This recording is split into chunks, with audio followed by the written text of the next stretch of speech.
Hello, everybody. Welcome. Greetings. We're back with more ATL action. We're in the second day of the qualifiers. Playoffs. What the fuck? We're in the second day of the playoffs. A great start already.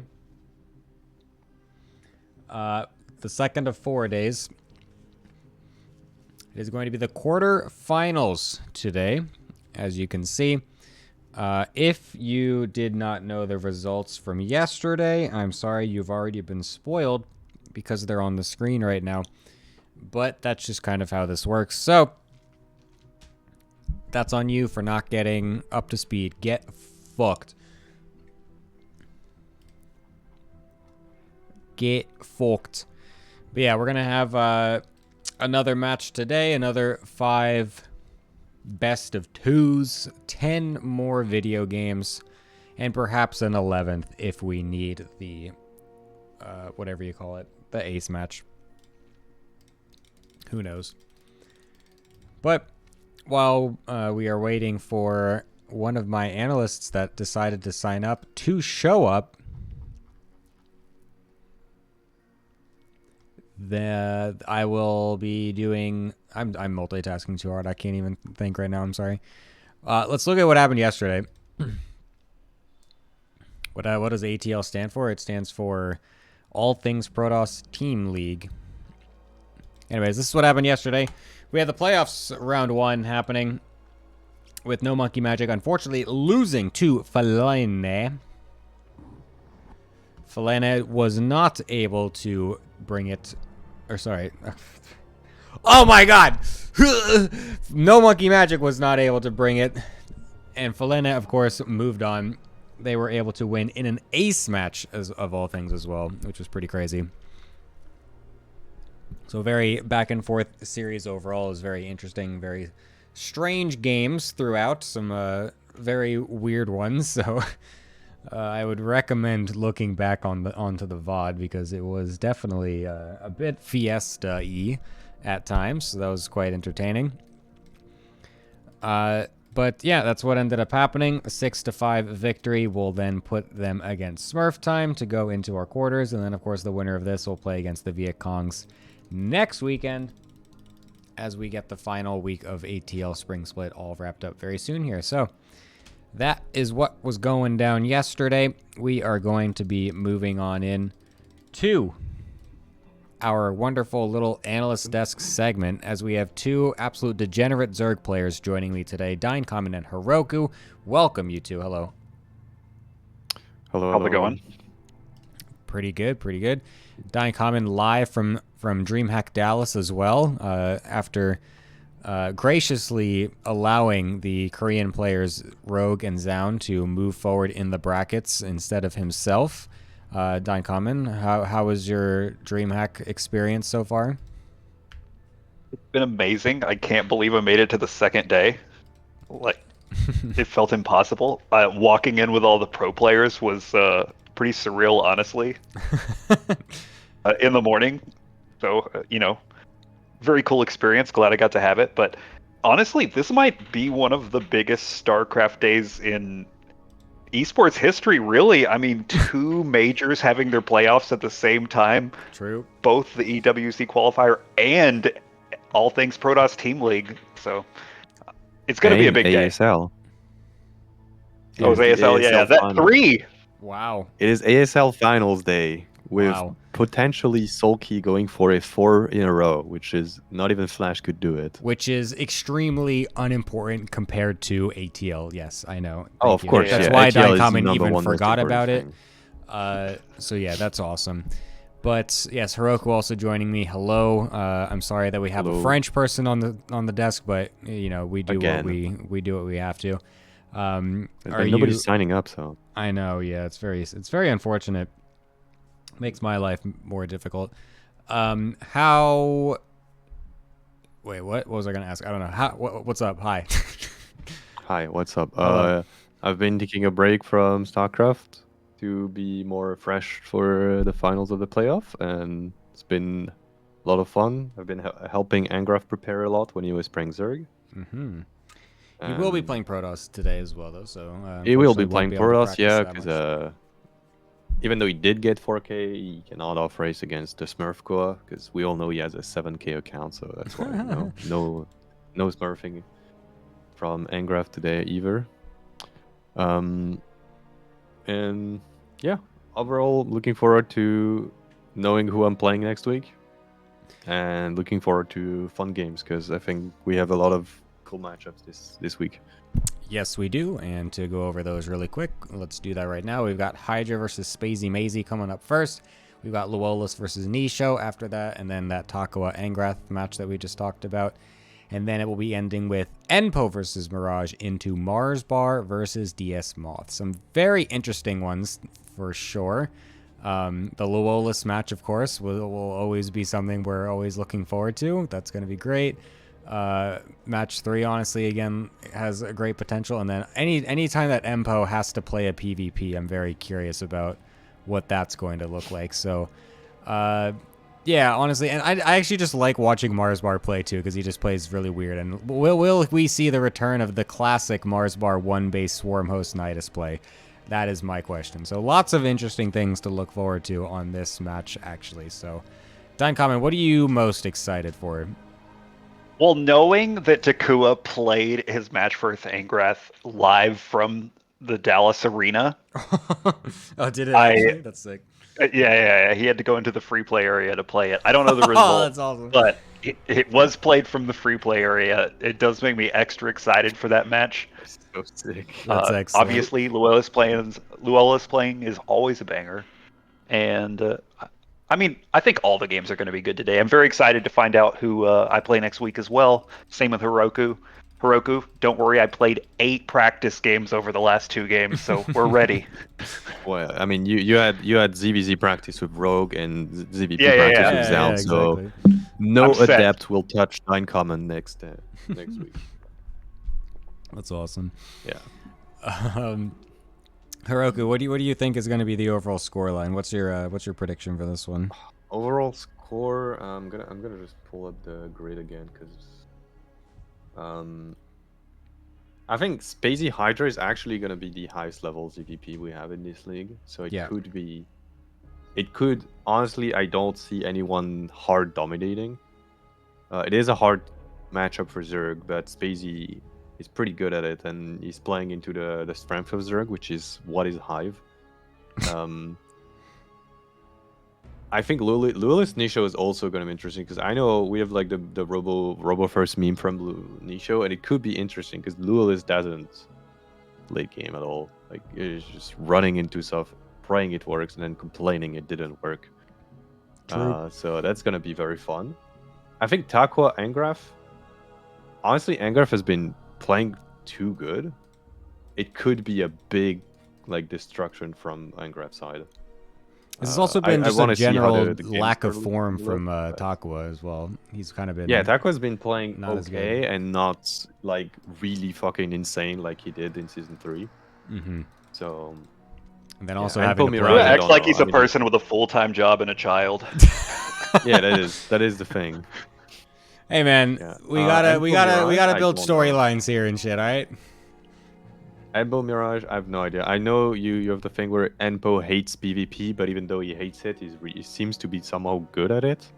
So, well, he always complains about it in the frickin' server. Yeah, losing and in Mars crazy DS ways. Moth, I'm also very hyped for because I know Mars. I mean, he likes his weird thing. I don't know if he's gonna cheese or if he's gonna play like some aggro mid-game centric style, which could be interesting. And around this MMR, the aggro centric style is either hits perfect and completely obliterates Protoss, or runs into Storm and you lose instantly. So either way, I think we have a banger here. I honestly don't have any solid prediction. Thank you. It could really well be like Ace, or it could be like I don't know. I could say like 1-1 Hydra Spacey, 2-0 for Nisho, 2-0 Angraf, 2 Enpo, and Mars DS probably 1-1. Nice. So like that's like a 6-4 for Fallon, I think. Yeah. I think we're going to an ace. You think it's an ace? I honestly would not be surprised with an ace It's at the very end of this likely. match. I think this is actually going to be very close. I think this is going to be very close. And I have no real way to know how to call it. I feel like it's going to an ace, or Smurftime is going to wipe the floor. Those are my two predictions. Thank you. Well, I feel like thank you for Takua listening. already got the mental 2-0, so True. Smurftime's got a good chance. That's kind of my pick, but it's up in the air. Well, we will have to wait and see, of course. Thank you guys for your wonderful thoughts. I'm going to be moving on over to the other desk, which is the caster's desk, because I do have someone else joining me today, and I will be moving on over to that room right now so that way they can hear me, and that is going to be Hacker is Top joining on the casting desk. Hello, welcome. Usually I don't like to associate myself with random players. However, I'm making an exception today, so welcome. Okay. I have a question. Yeah. What server do we watch replays on? I'm on Korea, sorry, and then here, join, I just left Korea. nice. Let's see, join, Okay, I hope game doesn't crash because of changing servers. that's okay. Just join channel ATP. We'll get these replays together. Oh god, I'm actually Nice. lucky today. There we go. Awesome. StarCraft 2 crashed only once today. I guess that's luck. Do you normally crash? Well, when changing servers, it's like 50-50. Nice. Excellent. I'm in Blizzard. All right, let's get going. Let's get these games underway. Are you excited? You have any match that you want to look forward to today? Yeah, I wanna look forward to Lolis Nisha match, but unfortunately that one is spoiled. Oh, okay. Well, Because don't spoil it. Yeah. Let's wait until the games are done for that. I wrote it down in League discussion and Smack Talking channel why I think it is spoiled. Well, I don't care to know. So Yeah. we'll wait until then. But for now, we do have we have a ZVP of the captain's match happening. And so we have on the bottom left-hand side playing for the Smurftime team. It is Hydra. And on the top right side of the talisman we have Bing Bong Export Space Mazy or Pauline Space Mazy. I mean boss. Nice. All right, cool. So yesterday we had Spacey Mazy, one of the games going for an early pool.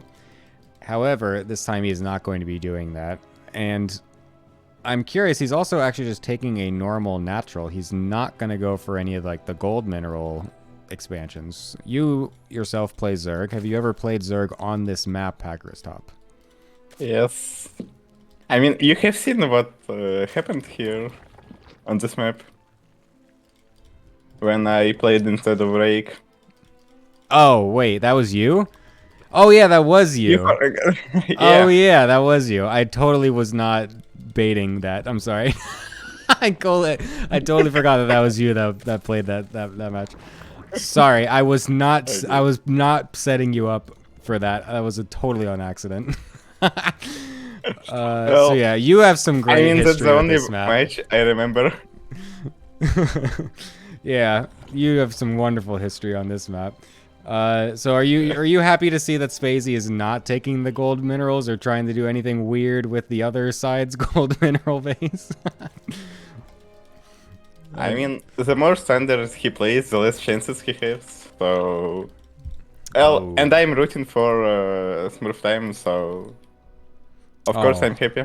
We've got a biased caster on the desk. Uh-oh. Yes.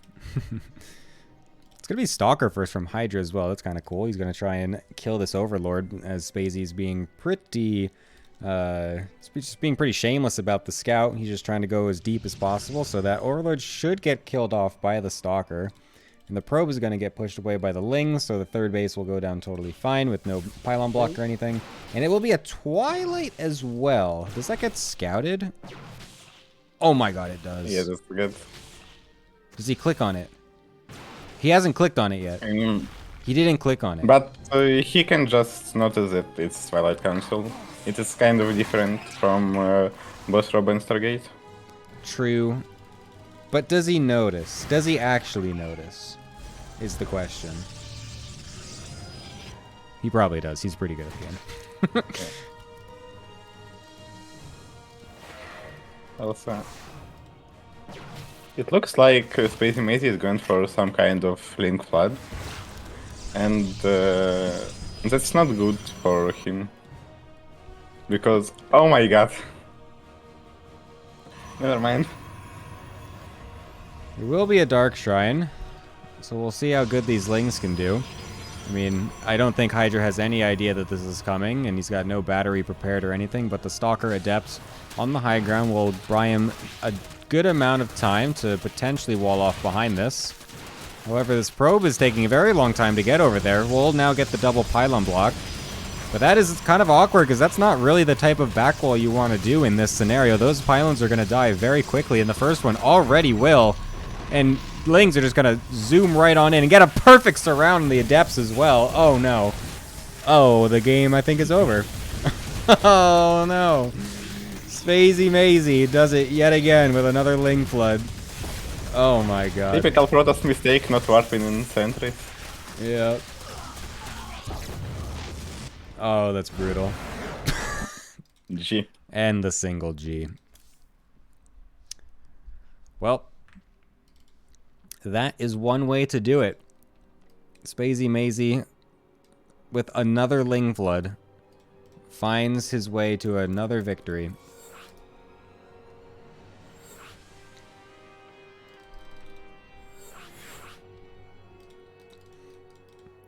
Yeah, I'm sure it is, Dynecom, and I'm sure that is one of your times of games. Alright, let's see if the second game could be anything more interesting here. Oh, well, I didn't.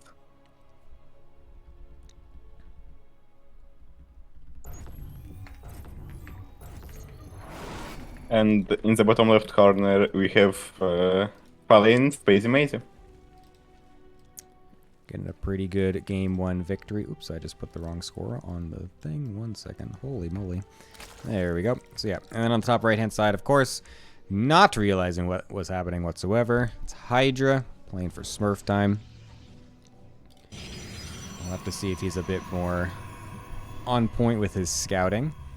As you do not want to get caught off guard by a Ling Flood when you're trying to go for a DT drop. That's the last thing you want to see happen to yourself. Yeah. So yeah, we'll need to. Well, to be honest, he's probably just going to go back into Stargate. Let's be honest. I would be very surprised if he goes for a DT drop again, especially considering it did get scouted that at the end there. So Spacey would have known.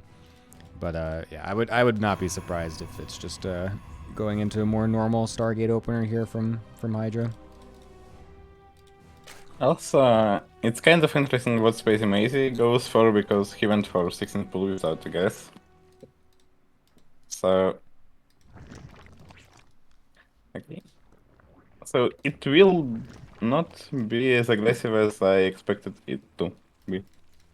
Is he just going to make like 2 Lings, kind of fake the early pull, and then just drone up macro, or is that what you think he's going to do? Yeah. Yeah, it looks like that's actually the case. Could make 4 Lings, it looks like, actually.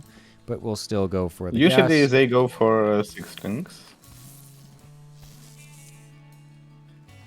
Looks like just 4 for now, so nothing crazy. In fact, nothing crazy mazy. Sorry. Alright, the probe is going to leave. We'll be able to get the scout, and it will be able to... well, he's actually going to try to go and see if there's a third base or something. Try to keep the probe on the other side just a little bit longer instead of just sending it right across. Maybe even just delay the Lings more so, as he just wants to buy himself some time, which I do like that. So should be able to get the Adept out in time, but let's see if the 2 other Lings will be able to find their way into the main base. There's a bad wall by Hydra. And also what I wanted to say is that Hydra reacted perfectly. So, I mean, Space Mazy is dead. Oh, almost scooped up Rovolad. That would have been nice. But yeah, this is an excellent response from Hydra. Just did not overreact whatsoever. Just got his Nexus. Just didn't even get the Zealot, understanding the timings very well. And so yeah, he's going to be in a very, very good spot here.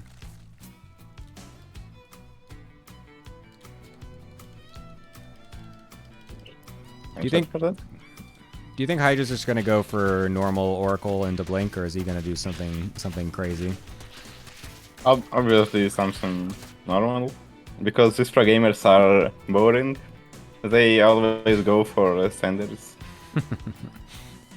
Yeah, they do normally do that. But we have gotten some pretty weird games before in our little league here, even from some of the top players. I think I remember Hydra doing like a 2-base carrier or something at one point. I think that was Hydra. Maybe it was someone else, but I'm pretty sure it was Hydra last season that did that. It lost, but he tried. Also, if I remember correctly, Hydra is strongest player in the current ATL. Yeah, I think he's extremely high up there. He's like number 1 or number 2. Yeah. Especially since Eva's not playing this time, so. And other players that are stronger pricing, so they don't count. They never count. Yeah. It looks like it's going to be Adepts following up the Oracle as well. Very quick Twilight usually does mean that it will be a Glaive follow-up, which I kind of like. Actually, no, I'm not. No, I'm sorry. I'm misreading this. Sorry. Forgot there was a Robo. It's going to be a Templar, or whatever you call it, Archon drop, surely. But the Templar Archives is very late. There it is. Okay. And it would be nice to go for a charge behind all this.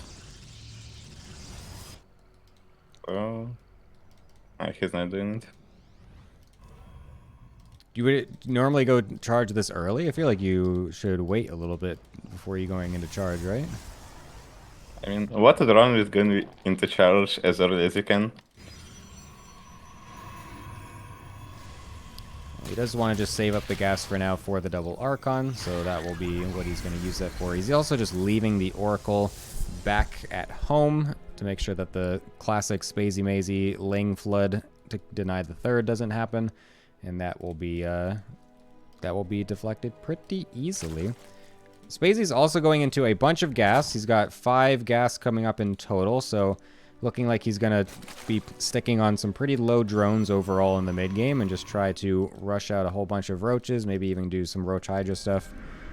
Because, yeah, he's going to be getting a lot of gas income and might even see also the classic Spacey Mazy Muta transition. Who knows? Oh, I thought that's classic Lorimbo Muta transition.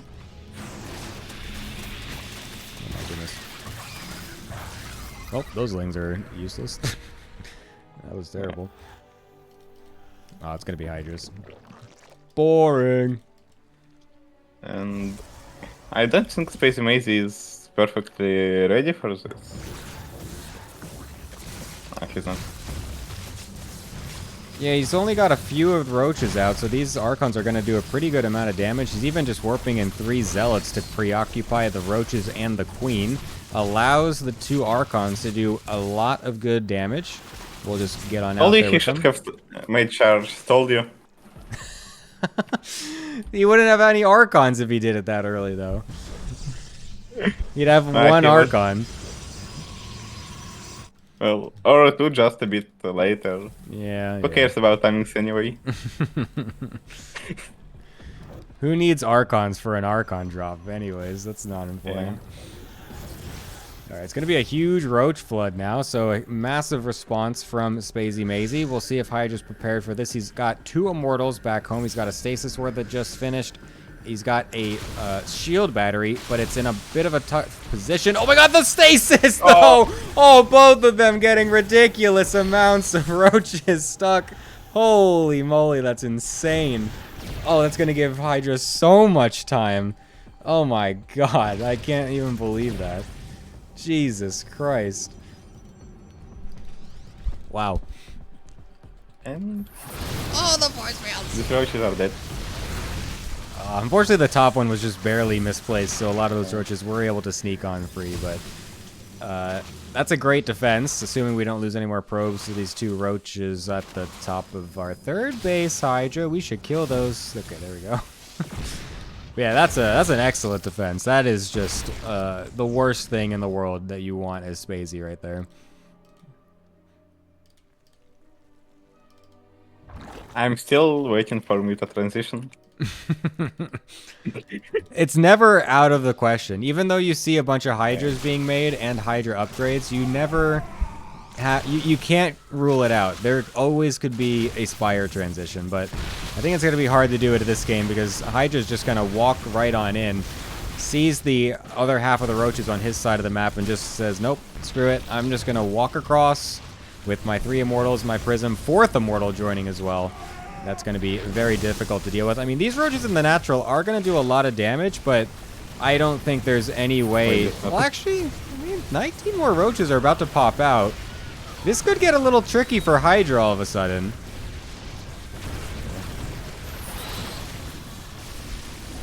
The drones are going to get pulled. This is looking weird. I don't know. I feel like Hydra overstepped his bounds a little bit.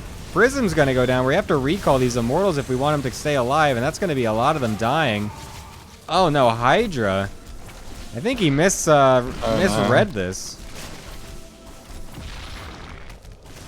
I don't think he misread. I think he just stayed too long and also didn't react to Roach counterattack at all. Like, yeah, I think he just expected his push to do way more damage, that he could just ignore the roaches in the natural. And that was unfortunately not what ended up happening. he expected his push to end the game, probably. Yeah. Although now this is actually a bit of an overextension now from Spacey. I don't think this is actually what we want to be doing. He's losing all of his army to just a bunch of zealots. Oh no, Spacey! These 2 are playing a game of catch. Oh god. This is a terrible situation now for Spacey. What the hell? Okay, that's too much. And now suddenly Spacey is dead. Oh no. What in the world is going on here? Well, Also, 2 observers just chilling together.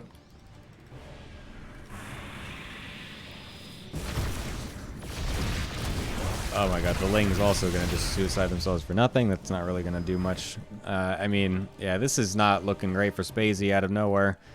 I mean, he's on 62 drones compared to 42 probes, which is nice. So if he can just kind of stall the game out a little bit, I think he'll be doing okay.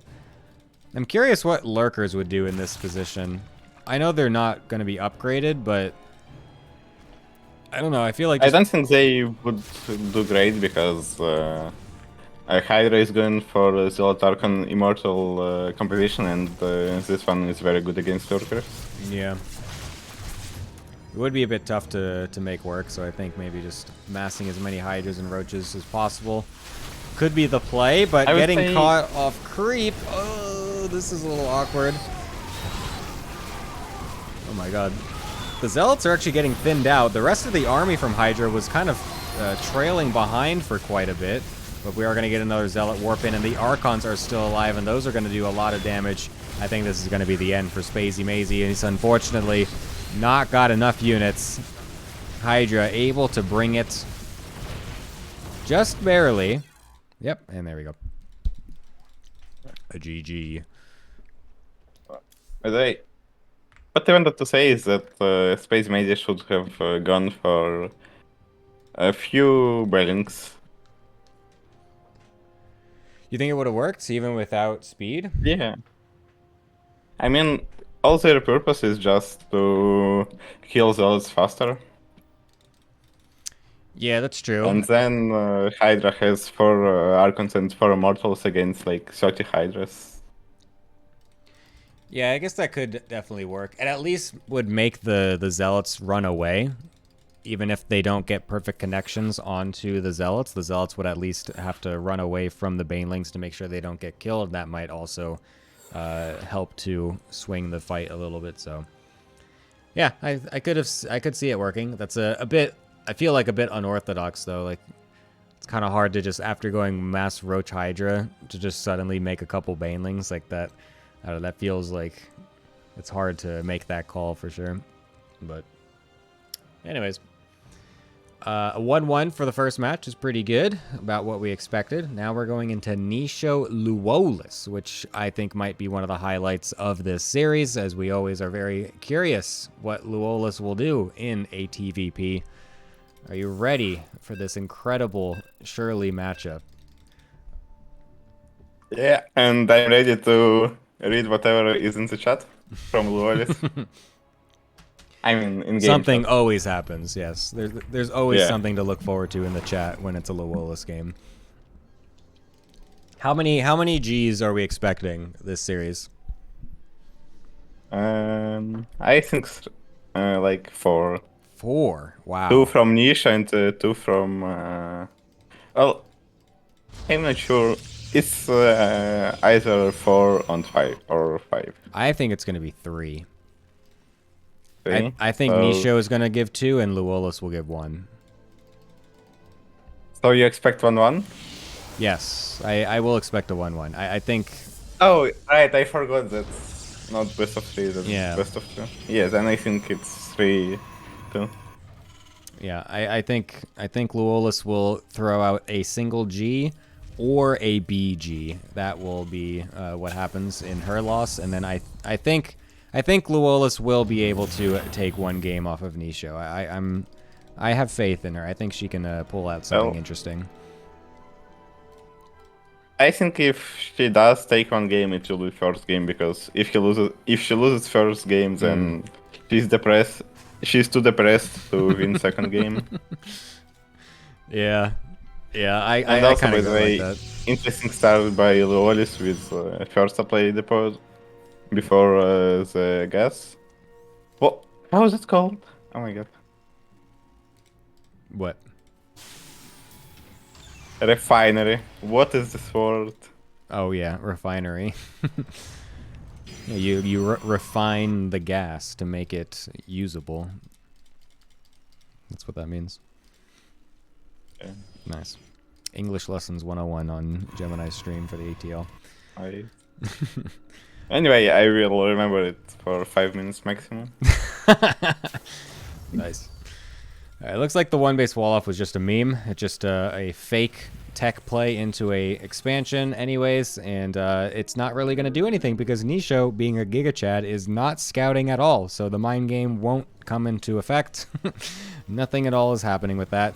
So Nisho is just going to do what they were going to do no matter what this game, and it will be a Twilight opener from them. No idea what law is that. I mean, Yeah, what is this? this is Luolis doing the I'm going to pretend to wall off and do something crazy, but I'm just going to play normal anyways build. She does this all the time. It's one of her classics. Yeah, but what is this normal build? I don't know. From this opening, I would expect some Helens or maybe even Widow Mind drop. Well, I believe that it will still be some kind of Hellion thing. That's my guess. She does love maybe her Helen drop Hellions. this way. Yeah, there we go. There it is. There's the Hellions. The question is, does she end up going into mech? Because she sometimes does. Yeah. Mech in TVP? Oh my god. I think that's more of a TVZ thing, though. I don't think she actually. Maybe she doesn't Yeah. do it in TVP, but I have seen her do mech as well. If you are able to go for a bio in TVP, why would you ever go for mech? Yeah, I know. I agree. It's like throwing the game. I'll be honest, playing against mech is extremely annoying sometimes. Like, if someone knows how to play mech, it's very tilting. Just like you can't end the game, you like are forced to play it in a certain way, and it's like, I don't want to play this type of game. And it's, I like, wouldn't really say annoying. you're forced to play in a certain way. There are some options. Like, you could go for Tempest, you could go for 10 bases against Ray, and you could and you could go for some kind of strong timing attack. Yeah, but it's still like that's like I don't know. It's just the whole mindset of I have to play a mech game, and this could just last 50 minutes, and I would want to hate myself. Yeah. It's like I don't know. I kind of hate it Typical sometimes. goody game.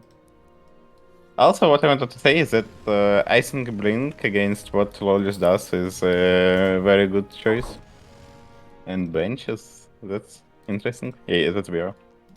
Yeah, this is a Luolus Classic. Going to be going for the Marine drop in the main. Hellions are going to try to run by into the natural, but that is nice and walled off. And there's also Stalkers in the main, killing the medevac, unloading only 2 Marines. This is a total shutdown of Luolus's build. Nisho knowing Luolus extremely well, apparently, and literally 0 damage will get done. And now we can even go on it. The counterattack with the Stalkers. But does that mean that now we are going to be caught off guard because the Hellions... Oh, nice blink. Very good reaction by Nisho. Yeah, that's probably tall for Nisha. Honestly, I expected it to be tall for Lawless. I would never predict Luolus to win a TVP 2-0. But that's just me. I mean, did you hear her saying how bad she's playing the game for the last week? I didn't. Yeah, I guess So that's what I meant by spoiled, by the way. That's funny. Alright, let's see if the Banshee can do anything. There's not anything really protecting this mineral line, so this Banshee could actually do some pretty good work.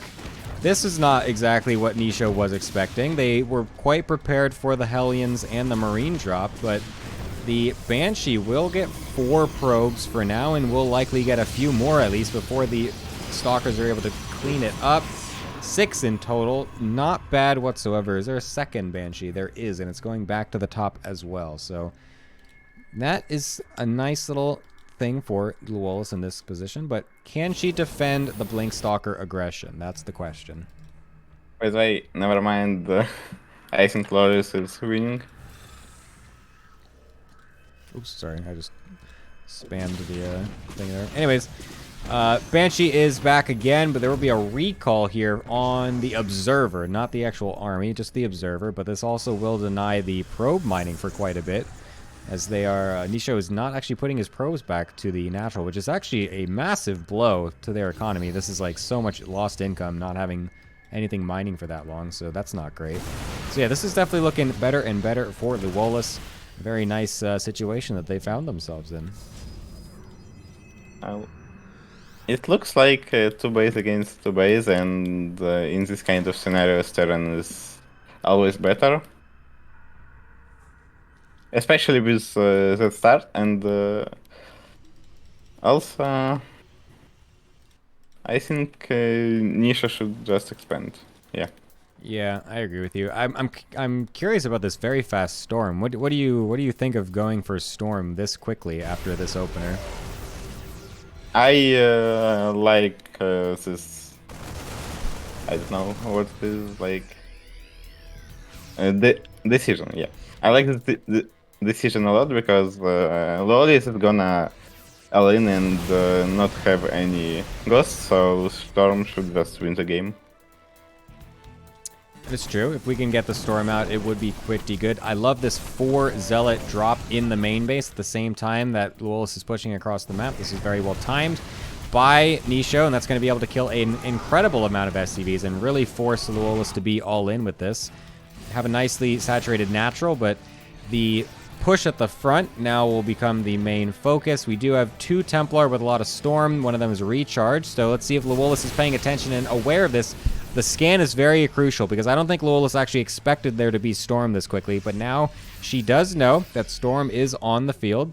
Let's see if we're able to get... Oh my god, and the Zealot attack happening right with the tank? Nope. Okay, that's a counterattack, not a... Wait, what? What is happening? It is a flank!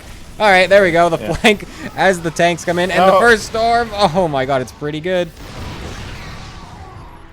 Lawless probably, maybe just lose a game because I believe she could have killed the High Templars with siege tanks and then game is won.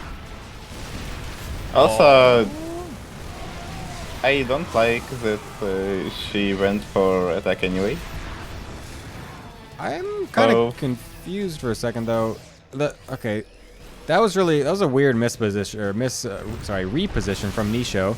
I'm not quite sure what the play was there, but the units are so stimmed and weakened. I don't think this is going to matter. The storms are just going to do so much damage. Luolis is just dying slowly now with no medevac energy to heal up any of these units. And I think this is going to peter out pretty quickly here for Luolis. Oof. We never realized how far ahead Nisha was, I guess, because I don't think he did a good job with that fight, and he still won. So he probably was like centuries ahead. Yeah, I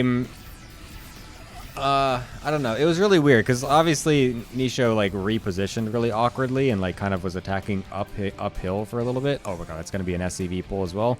So Lolis is just going to go all in again, but even more so this time, leaving just a few SCVs back home to mine. But yeah, I mean, Lolis unfortunately just doesn't really have a lot of medevac energy, which is a big problem. So Storm is going to be so big in these fights, and we need to get some huge surround or flank or something if we want to actually win this. 3 Honestly, Archons as well. I would believe in this if Lolis had at least 2 ghosts. Then it is like very winnable. Oh, But the oh storms, my god. Those storms are just ridiculous. I mean, Luolis had to make sure she was not clumped up. The Liberator did actually decent amount of damage there, but I don't think this is going. This is a bit deceiving.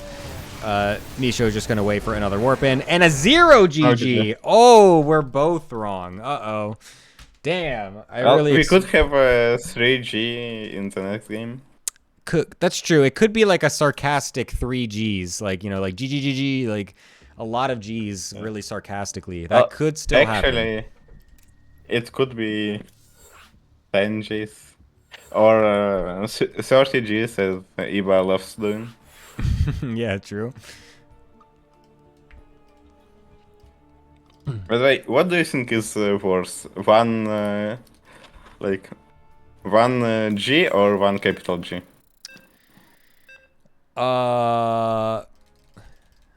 Like one lowercase g or one capital G? Yeah. I consider them both the same. If like just a single G is just the same in my opinion. I don't think capital or not capital makes a difference. But about 3 Gs, I know that there was a programmer who did this, and in the bottom left corner of the ultra we have Nisha. I actually forgot what team he's playing for. That's he's playing for Falenne. Okay. It's a random Italian word. No one cares about that team name anyway. But on the top right-hand side, playing for Smurftime, unfortunately not really smurfing on his opponent very well, it is the one and only raging Terran player, Luolis. And we go for gas first. Yeah, I wonder what it's going to be this time for Luolis. Will it be a proxy Hellion drop? Will it be Reaper Hellion? Will it be just a normal mine drop? I would be amazed if it was a normal mine drop. Okay, there's a second gas. I would not be surprised if we see some sort of proxy, but we don't really have any SCVs moving out, so they would kind of have to... Ooh, oh, hold up. Here it comes. Oh, am I just a genius? I think I am. I know Luolis so much. I can read her like a book, man. I just know what she's going to do. To be honest, so far, to me, it looks like a build that he told me about. It is Reapers from the main and Factory making Thor on opponent's main. So far, that's what it is. Okay. It also looks like it's just a scouting SCV, which is very strange. Yeah. That was a weirdly timed scouting SCV, I feel like. I don't know. Okay, whatever. Alright, it's just going to be a barracks, or sorry, factory in the main base. It will get scouted by Nisho, and we will lock this probe in, so we'll force a recall, and it looks like Nisho's already expecting that, and just does that ahead of time, so no time wasted there. Gets the scout, and then we'll get back to mining. A very nice play. Where did that SCV go for Lewis? It is going to the top left. Aha! I was right. It is going to be proxy Hellion drop. Ho ho! I'm so good. Probably. I was right in the end. Wait. Hellion. I thought for a second about proxy Banshee, Ooh, that's also which good. That's a also good, could be good the shout. case. Yeah, that's actually a good idea. And it's like we are faking Reaper Hellion aggression and actually doing proxy. Probably 2 benches would be better. And Nisha going for Robo. The classic Robo first from Nisho. Yeah, a proxy Banshee would actually be really good, I feel like. That's like so unexpected, and anytime someone does that versus me, I want to kill myself, so that would be a great thing to have. Unfortunately, Nisho actually losing his Adept at the front, that's not what you ever want to do against a Reaper Hellion opener, so that's a bit unfortunate. It will be a Liberator first. Okay, never mind. No Hellion drop or anything, so another What is Lawless this supply? classic. What's up? What is this supply depot near Starport? Oh, yeah, of course. When you're Yes, Terran and you're proxying, also, you have to that's proxy probably everything. 1-1. Yeah. Alright, this is actually looking pretty good for Luolis, getting some decent probe damage at the front. There's only one Adept here, so that's actually going to get killed off, I feel like. Oh, don't lose that Hellion. Okay, we'll micro that back, so that's very nice. Where's the first Liberator? Is it out yet? No, it's not. It's still taking a long time to build, so that will come out just now, and it looks like Nisho is going to be pretty unprepared for this. He's only got one Stalker. He's about to have Warp Gate. Let's see if he warps in preemptively in the main base. Looks like he is not focusing on that because Luolis is still poking in the main, and now the Liberator is starting to get kills in the main as well. This is getting a bit awkward now for Nisho. Honestly, what is unexpected for me is that Lolis goes for 1 base all-in. And their Banshees are... oh my god, second supply depot, third supply depot. Oh, What is my god. This is such a Luolis build. Alright, well, it's going to be fully scouted as well by Nisho. He knows that it's a 1 base all-in. What do you think is the To me, best it look- response in this scenario? I think like Sentries, Immortals, and Zealots. Something among these lines. What I want to say is that to me it looks like almost Archive Hit build order, Like a what build order? but Archive Hit build order, but almost because if it was his build order, then we would have almost everything from the production in proxy. That's the only way you can make this more insane. Some nice Yeah. Stalker micro, actually, by the way, from Nisho, though. Was able to, without Blink, able to kill a lot of those Marines, and honestly keep pretty much all of his Stalkers alive. And now he's even going to contest the push with the Immortal coming in. Gets a tank for free. That's excellent work. There is a Banshee in the main mineral line, though, and that's going to start getting some probe kills. There is Cloak about to be finished, but there's an Observer there anyway. But losing the tanks in the push, this is looking really awkward now for Luolis. Forced to siege randomly at his third base. This is not where you want to be doing this, and Nisho's just going to try to all-in onto the tank and will be able to get it. Doesn't even really lose the Immortal very quickly either.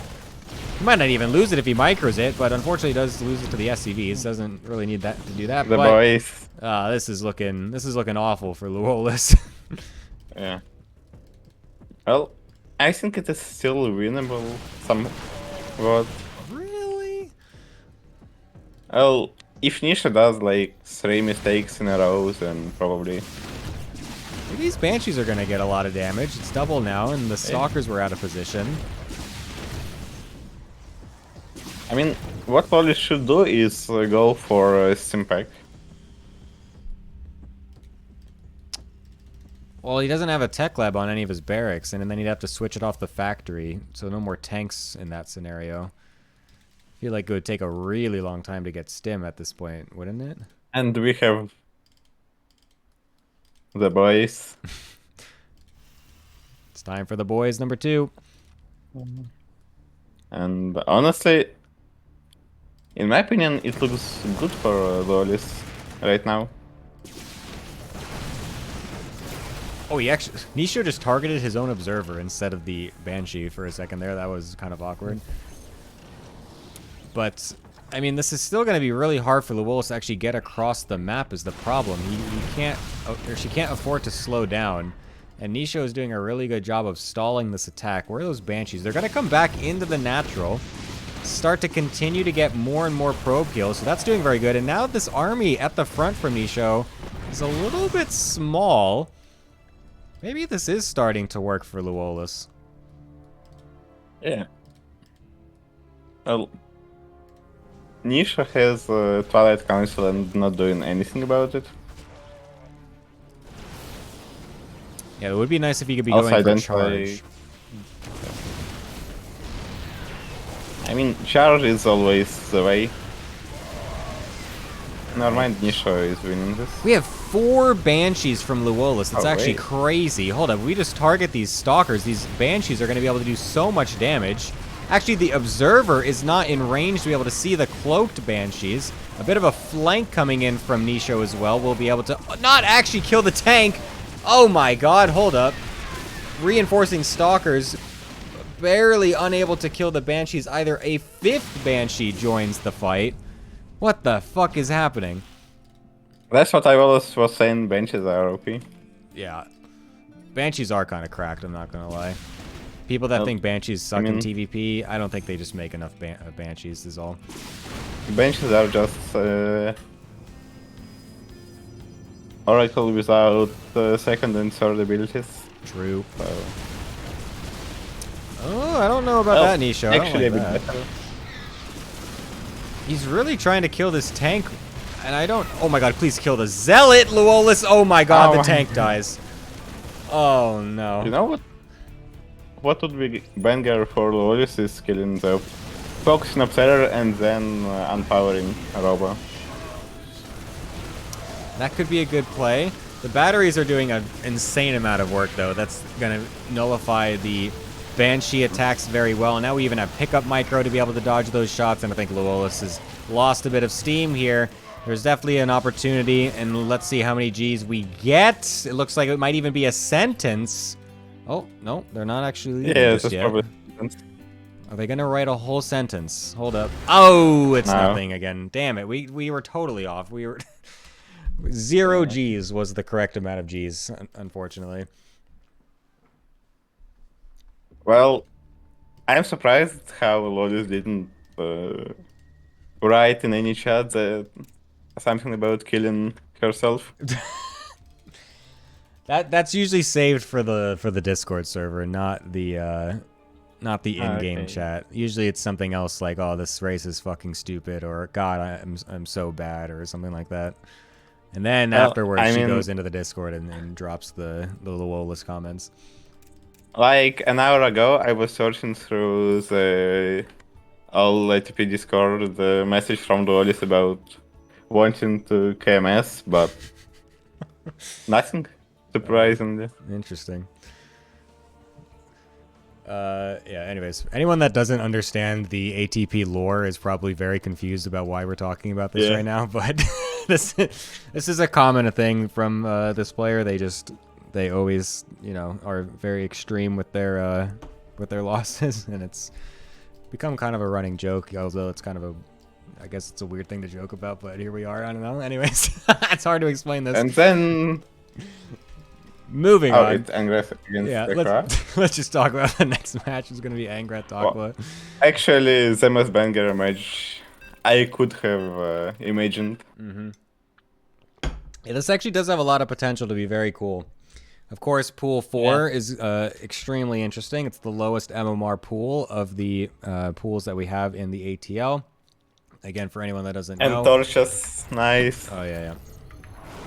I hope second map will be less fantasy, and in the top right corner of the map we have Angras.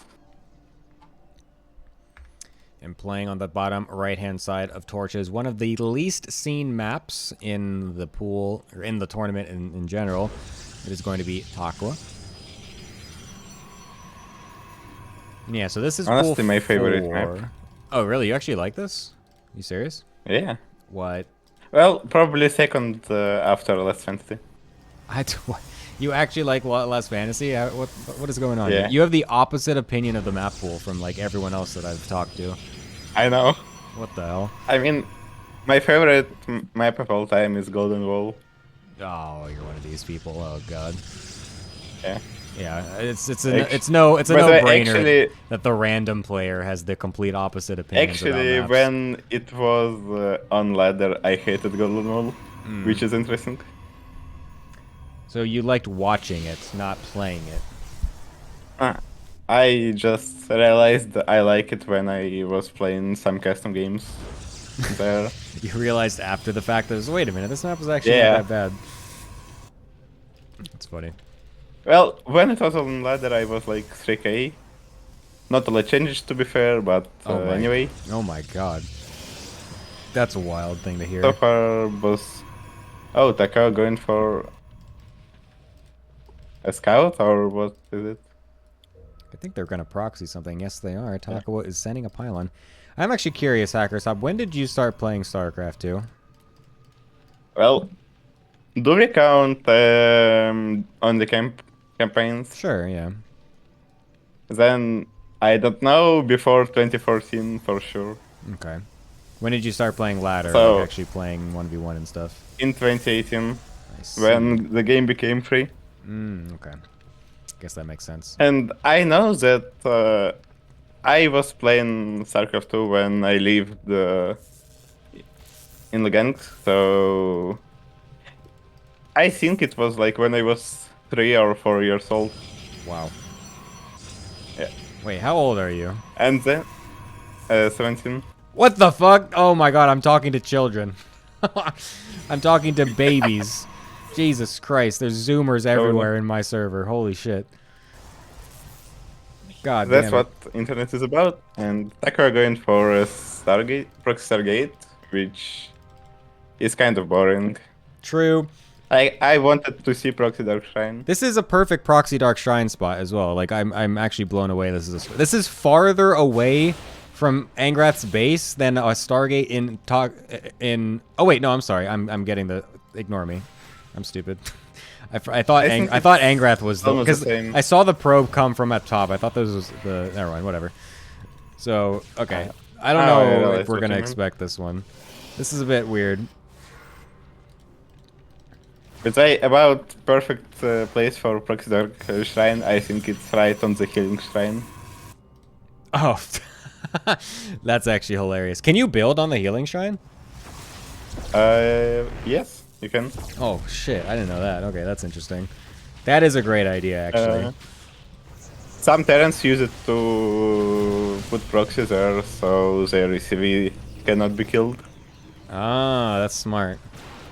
Yeah, I've played a grand total of 1 game of Torches on the ladder. No one plays it, so I just have never gotten it, so I wouldn't know. Oh, we have the Oracle coming in, but nice soccer positioning from Angrath. We'll be able to deny it.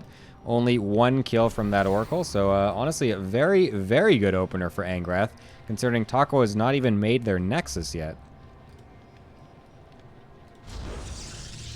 Wait, what? And here it goes. Twilight. Nice. What is this? Twilight. Okay, interesting. 3-gate proxy oracle Twilight expand from Tacoa. Not exactly a build you normally see, but again, this is pool 4. This is what we like to see when we play these games. We want to see strange things that don't make sense because that is extremely entertaining. Oh my god, the second oracle, what is it doing? Oh my god, how is it alive? That's nice. insane. Well, Taka, as we all know, is secretly 8k player, so our brain just could not comprehend what he is doing. Well, point. actually, if everyone knows that he is an 8k player, is he secretly an 8k player? And yeah, Yeah. that was kind of predictable after Twilight. Yeah, I guess that makes sense. Will be the Dark Shrine. I kind of wish he put it with the Stargate. That would have been super based. So I don't know if Angrath actually knows where that is. And Twilight there too. Yeah, actually, true. Good point.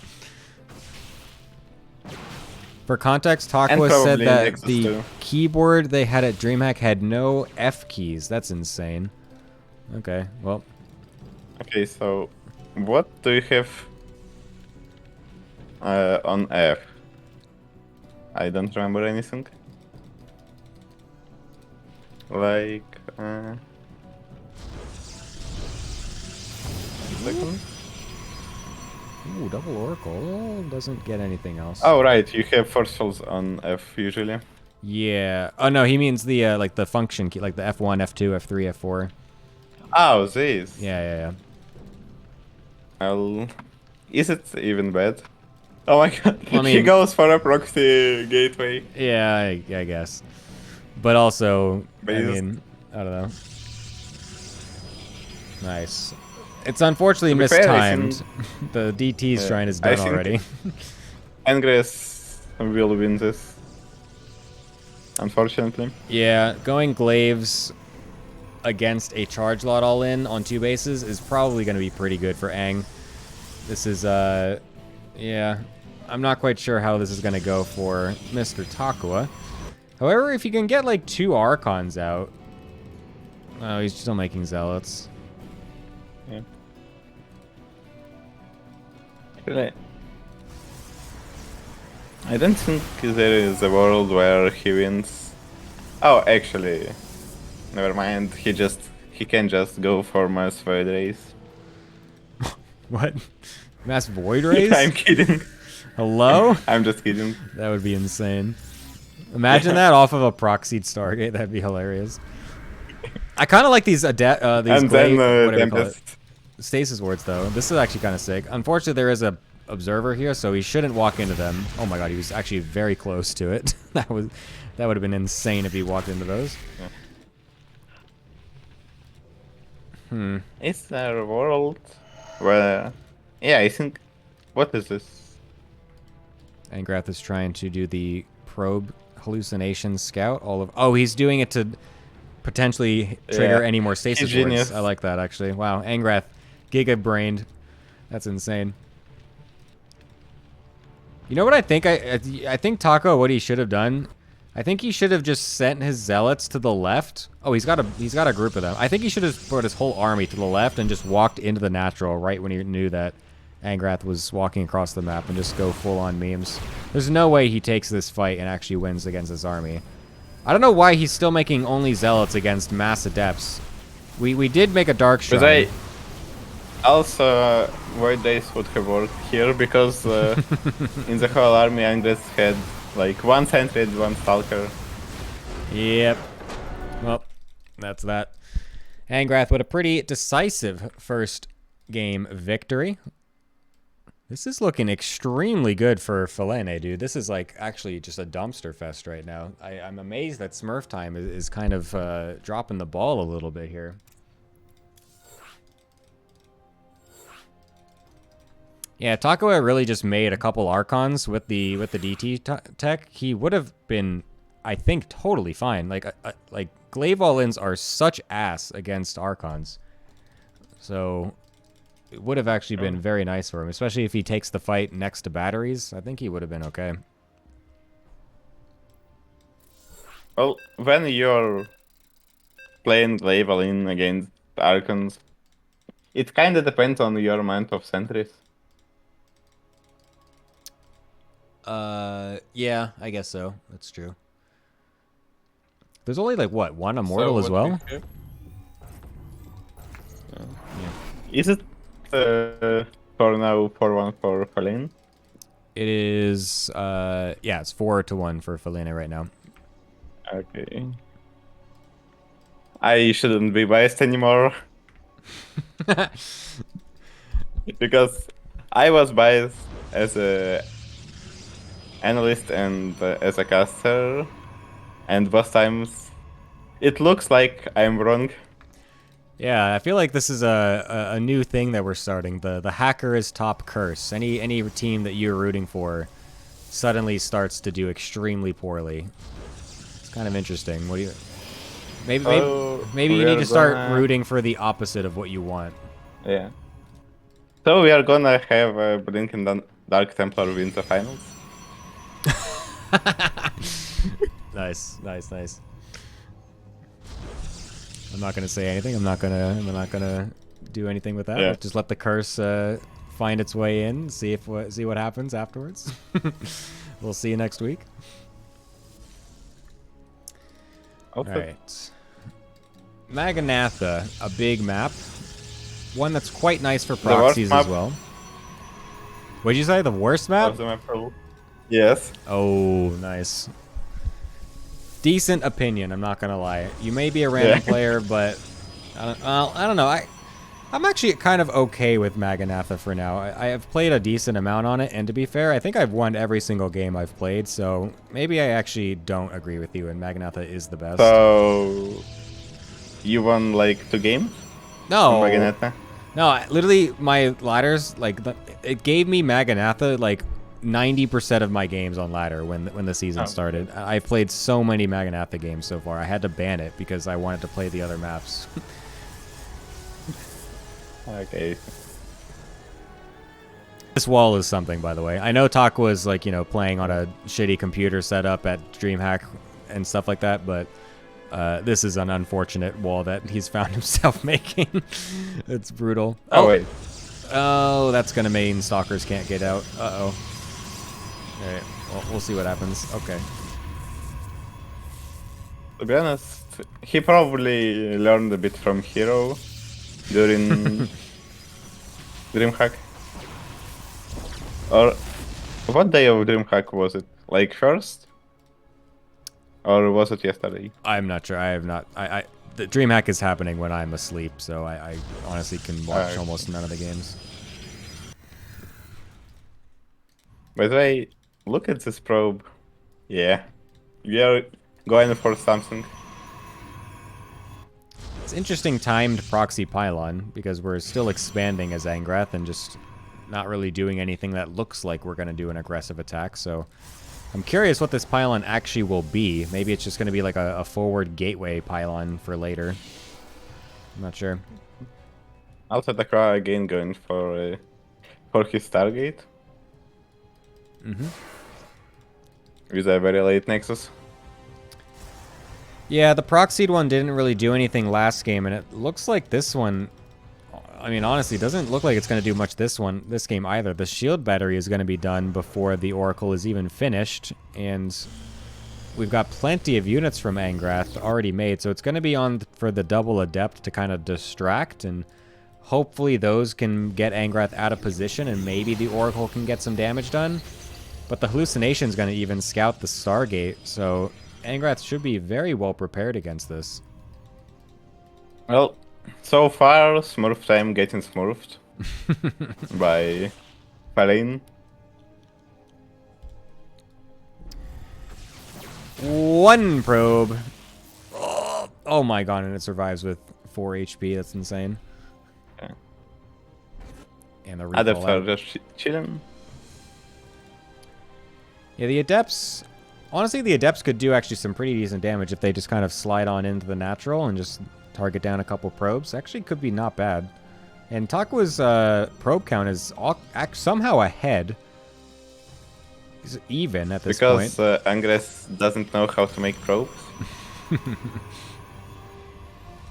That is unfortunate. Also, Dakar going for Blink. I like this. Well, actually, I'm not sure. I mean, if he goes Blink is for Void better. Race, it would work. What is it with you and Void Rays in this matchup? I mean, considering that Angrath is going for Adept and Immortal, neither of units is attacking air, so it's Yeah, I just guess logic. so. That is true. However, again, it's a hard decision to make. Just to be like, Yeah, I'm just gonna make Void Rays. it's kind of logical and illogical simultaneously. Mm-hmm. Yeah, that's true. I mean, it's a good play if you know exactly what's happening, and I mean, Takwa should know because he got the scout off, and Angrath does this in basically every one of his PvPs. But Oh my god. it's hard to just Angrath kind of is that blind boring? counter it.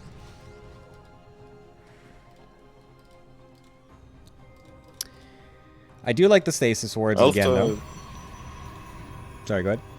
I'm still waiting for something to be done on this pylon. Oh, yeah. Yeah, what is up with that? I actually forgot. That's interesting. He Okay. just built it. Yeah, you know, it's just a vibe pylon. You know, he was just like, you know what? No, I want a pylon down there. It just makes the map look cooler, and why not? So yeah, there we go. Pylon in the bottom left. Not gonna do anything, but it will. Yeah, it will just vibe. I just thought for a second that Oracle wishes on the top side of the map.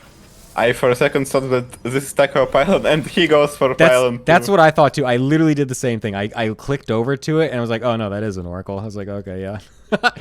That's hilarious. But we have a Pylon Ah! here.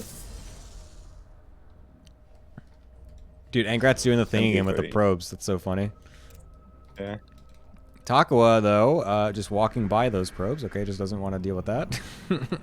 Takua's also all-inning. I don't know about this.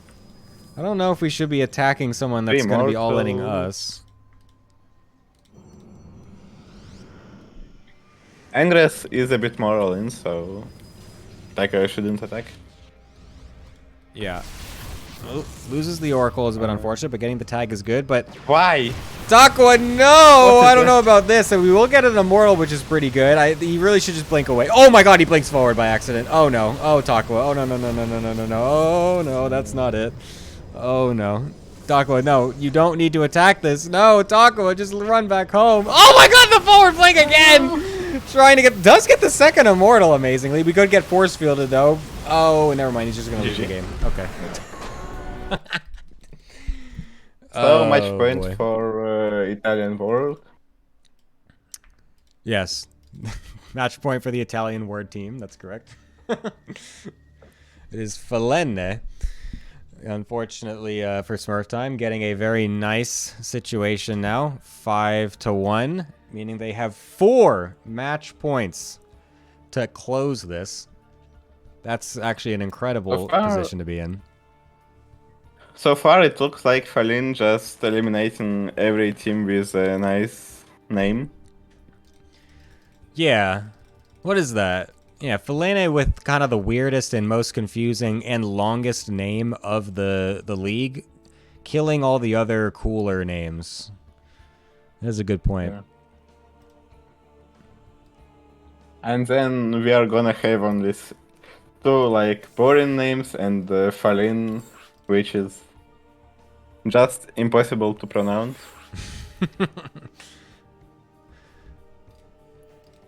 Alright. Oh yeah. And we are gonna have Enpo 2 times on like fighting himself. Because I remind you that Mirage doesn't exist, according to SC2 Pulse. True. Yeah. What is the? Why do people think Mirage doesn't exist? Why is SC2 Pulse just not show him? It's just like so weird. And in the top left side we have no one from Falin and from Crypu clan. Yep. And on the bottom left-hand side, the man that hates PvP, but seems to always win it in this league. It is Enpo. Okay. Also, I don't know what Enpo does in the game because I don't think he does didn't either. watch any of his game. Yeah, I don't think Enpo even knows what he does in this matchup. So, yeah, he has done some very strange all-ins. I'll say that. Some very weird proxies. I feel like I remember a proxy Oracle into proxy DT one game specifically, and just other various amounts of random proxies and stuff like that. He hates this matchup so much, so he will just do the most random bullshit he can think of. I say about proxies on this map. I just thought about proxy robo in your healing shrine, which should be banger. True. I'm still surprised that you can build in the healing shrines. That's like not what I expected. Yeah. Also, if you build air like fire unit in the healing shrine, it will get pushed off healing shrine on this map. Oh yeah, because we the have air blockers. air blocker. Yeah. That is And true. you said Enpo is usually going for proxies, Mm-hmm. and we have proxy by Mirage. Yeah, it's going to be a bit different this time. This position screams Twilight, I think. I'm surprised that Mirage's To me, Cyber this is very position late, too. screams Honestly, to me, this position screams Nexus. Oh, that would be insane. Okay, there's the Twilight. Very nice. That would be hilarious if he just makes a proxy Nexus. Honestly, not Well, the to be fair, worst proxy idea. Nexus should be on gold. Oh, there is a gold. That's right. It's true. Yeah. But that's too obvious. Or on the... Yeah, I just got another better idea. On the same base, but on the bottom side of the map. Well, I feel like no, because I feel like that is where you would scout as the other player for like a proxy Stargate or something. So I think I think the top right is actually a great spot to just put a proxy Nexus really fast. Because like, why would you scout all the way over there? No one goes for proxy Stargate, not on left side of the map, because this is just too good for proxy Stargate. Yeah, I guess so. That's a good point. Yeah, this And is we very have 4 adepts for Mish. And yeah, we have DTs. Nice. close. It was kind of interesting too because Mirage actually made a robo in his main base. It got scouted by the hallucination, so he then canceled it and made a Nexus, but then the hallucination was still alive, so it went back and saw the robo was canceled anyways. However, Enpo still doesn't know that the Nexus is being built, so that is potentially going to change his reaction. But he is already making a robo as well, so I feel like... No, it's going to be Immortal. He goes for Oh, Immortal. no. Yeah. Uh-oh. I think Uh-oh. Enpo expects some kind of one base all-in, maybe 4 gate or something along those lines. Or he just didn't notice that Mirage cancelled his robo. But like the Robo was so late for it to be an all-in in the first place. I like that. What that felt like to me was going to be a Robo for a Prism to drop the DTs in the main base. That's what I felt like that was, and the timing. And of now it Mirage worked going out. for robo again. Oh my god. Nice. Oh no, Empo is not putting 2 and 2 together. Oh no. Also, why did he made 8 adepts? Why not? Why yes? More chaos. Because now we're going to focus on the adepts, and we're not going to be paying attention to the DTs that are in the same place. All right, well, that's He should terrible. have gone for the main. I mean, I think this Yes, damage it's is impossible good to anyway. read. Is it though? By the way, if Mirage had a couple of sentries, he could have just killed the Nexus and won the game. That is also insane. That's something that only a random player thinks of. I'm gonna be honest with you, man. That's a crazy, like going proxy DT and then also getting 2 sentries with recharge to then force field the ramp. That'd be hilarious. I don't think you can recharge them because they should be warped in on the proxy pylon. True. And then with again perfect reaction. Oh my god! Oh. No. Well, that's a bit awkward. Where's those DTs? Do they die? Oh. No, Oh, no, they're just on random spots Okay. on the map. Well, Now Enpa goes for a counter attack. But the Observer is at home and he has nothing to kill this Dark Templar, but does Mirage know? well, I think he will soon enough because surely you would just use DTs defensively and at least try to test if they have the Observer with them or not. But this is going to be a bit of a scary push from Enpo because we do have a Prism and we've got the 2 Immortals with this as well. So this could do a good amount of damage. We have only 1 battery and it's kind of far away as well. And Mirage is trying to take a 3rd base during all of this. I don't think that Mirage has what he could to be able to defend against this. Yeah, that's such a throw by Mirage. Well, I mean, he still could win the game just by DTs, but Oh, I mean, he probably Nice. just forgot about them existing. I love Gemini. you these know? force fields are excellent from Oh, yeah. Enpo. And yeah, honestly, defensive DTs would have been totally fine. This observer was extremely late to the party, and so there would have been a huge amount of time for Enpo to be pretty vulnerable against just a big DT warp and defensively. But instead, Oh, and he doesn't have a recall. It's bad. yep, he's just stuck in the main here. We're going to have more Adepts walking across the map after they defended the other ones from Mirage. And this is looking very nice for Smurftime because they are finally looking like they're going to get another point on the board after being on match point here very early.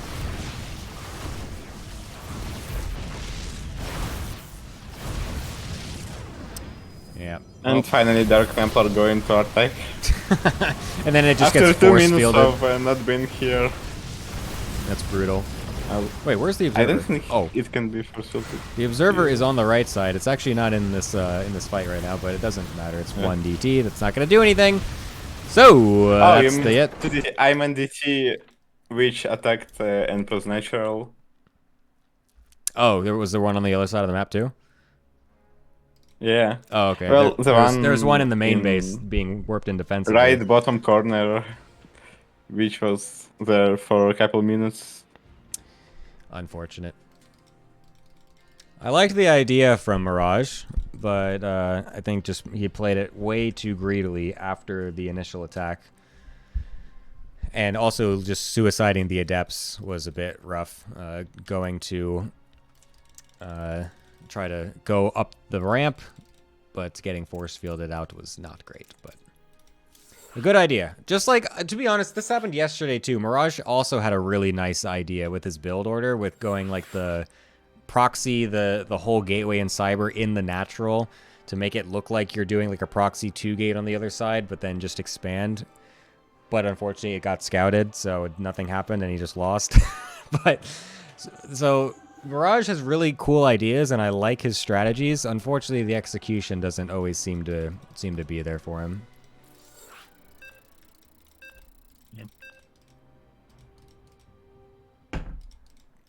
What is his nickname? I just noticed. By Vdui. What is it? Oh, what, Empos? Yeah. Yeah, I have no Yeah. idea. I don't even think it's To be honest, Finnish. it kinda looks like almost like it almost sounds like Russian word. Well, Empo is in chat. He could tell us what it means if he wants to. What does it mean? Anyway, on the top right side corner of the map, we have Suomi Vduel. AKA I hope Empo. I pronounced it correctly. Well, it definitely was better than what I could have pronounced, so that was good. And on the bottom right, of course, is the player that does not exist, apparently, according to SC2 Pulse. It's Mirage.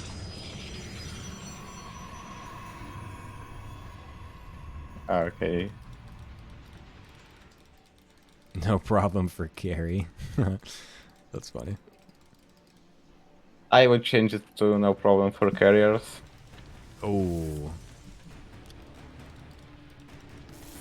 That might be... How many... 1, 2, 3, 4, 5, 6, 7, 8, 9, 10, 11, 12. Yeah, that's too... It's too long. It wouldn't work. It would have to be no problem for carrier, I think. Also, 1 letter. Unfortunate. Yeah. Well, no problem for carrier. Also good. Yeah. Anyways, it's going to be a 1-gate expand Like- here for Mirage. So a bit different. Do you like to 1-gate expand? Or are you not, do you not do that? When I started playing micro games, I realized that it's hard to play against 1-gate expand when you can't cheese it. True. But then I realized I could just... then I realized all my opponents are trash and I could just win.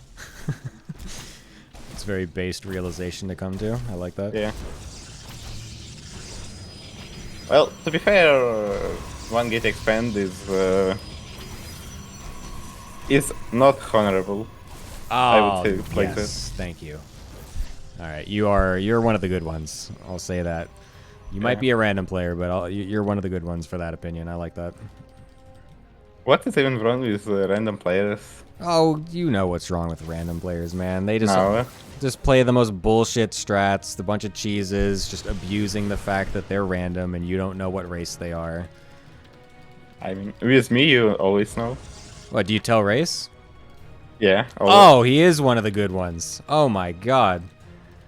That's insane. Yeah, well, every other random player on ladder does not do that. So, yeah, no, we hate them. I mean, most of randoms, well, to be fair, it's like 50-50 if they do tell or not. If you just ask them. Dude, no. I literally, every time I would ask them, they're always, they think they're so funny. They're just like, I'm like, what race are you? And they're like, random. It's like, okay, Yeah. dude, you want to just fucking jump off a building or what's going on here? Like, it's so annoying. So yeah, no, Also, there is a random player, maybe you know, Year of Hearthstone, and earlier he was telling me his race, and then he stopped doing so. Were you winning And then a we lot of have- the games where he told you race? I mean, I don't remember. We just didn't play each other for a long time. Okay. And then we had the most bullshit TVT ever. Typical random against random. Yeah. Also, Mirage going for what is it called? I forgot. Stargate into Twilight. And yeah, nice play by Mirage. I mean, going for triangular base. Oh yeah, he's gonna take the golds, minerals out, so that way he can go over there. So that's Yeah. kind of nice. I like that.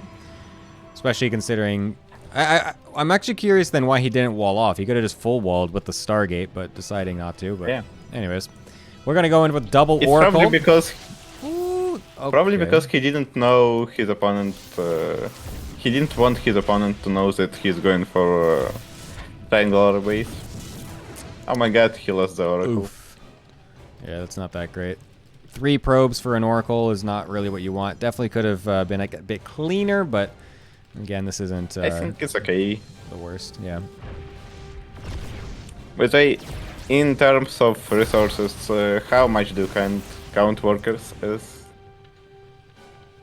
What's that? Sorry. I mean, in the terms of lost resources, how much do you count workers for? Like, for example, imagine there are like 5 Reapers. How many workers would you count them killing to be like, Yeah. okay? And by the way, Enpo is just killing Mirage. Yeah, this is kind of what happened in Mirage's game yesterday as well, where again, he just kind of has a cool build, but then he just kind of dies. Like, he's got something planned, but then a big attack happens and he just doesn't have enough units and he just dies, so... To be fair, sounds like any Tarkov 2 game. Yeah, I suppose so.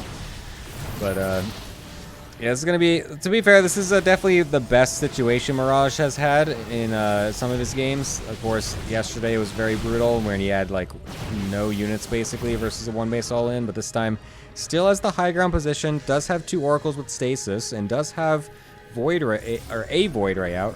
My correction tab went away. But losing the But the Stargate and problem- the Cyber is really rough. Yeah. Also, he's not ahead in income. He's True. behind.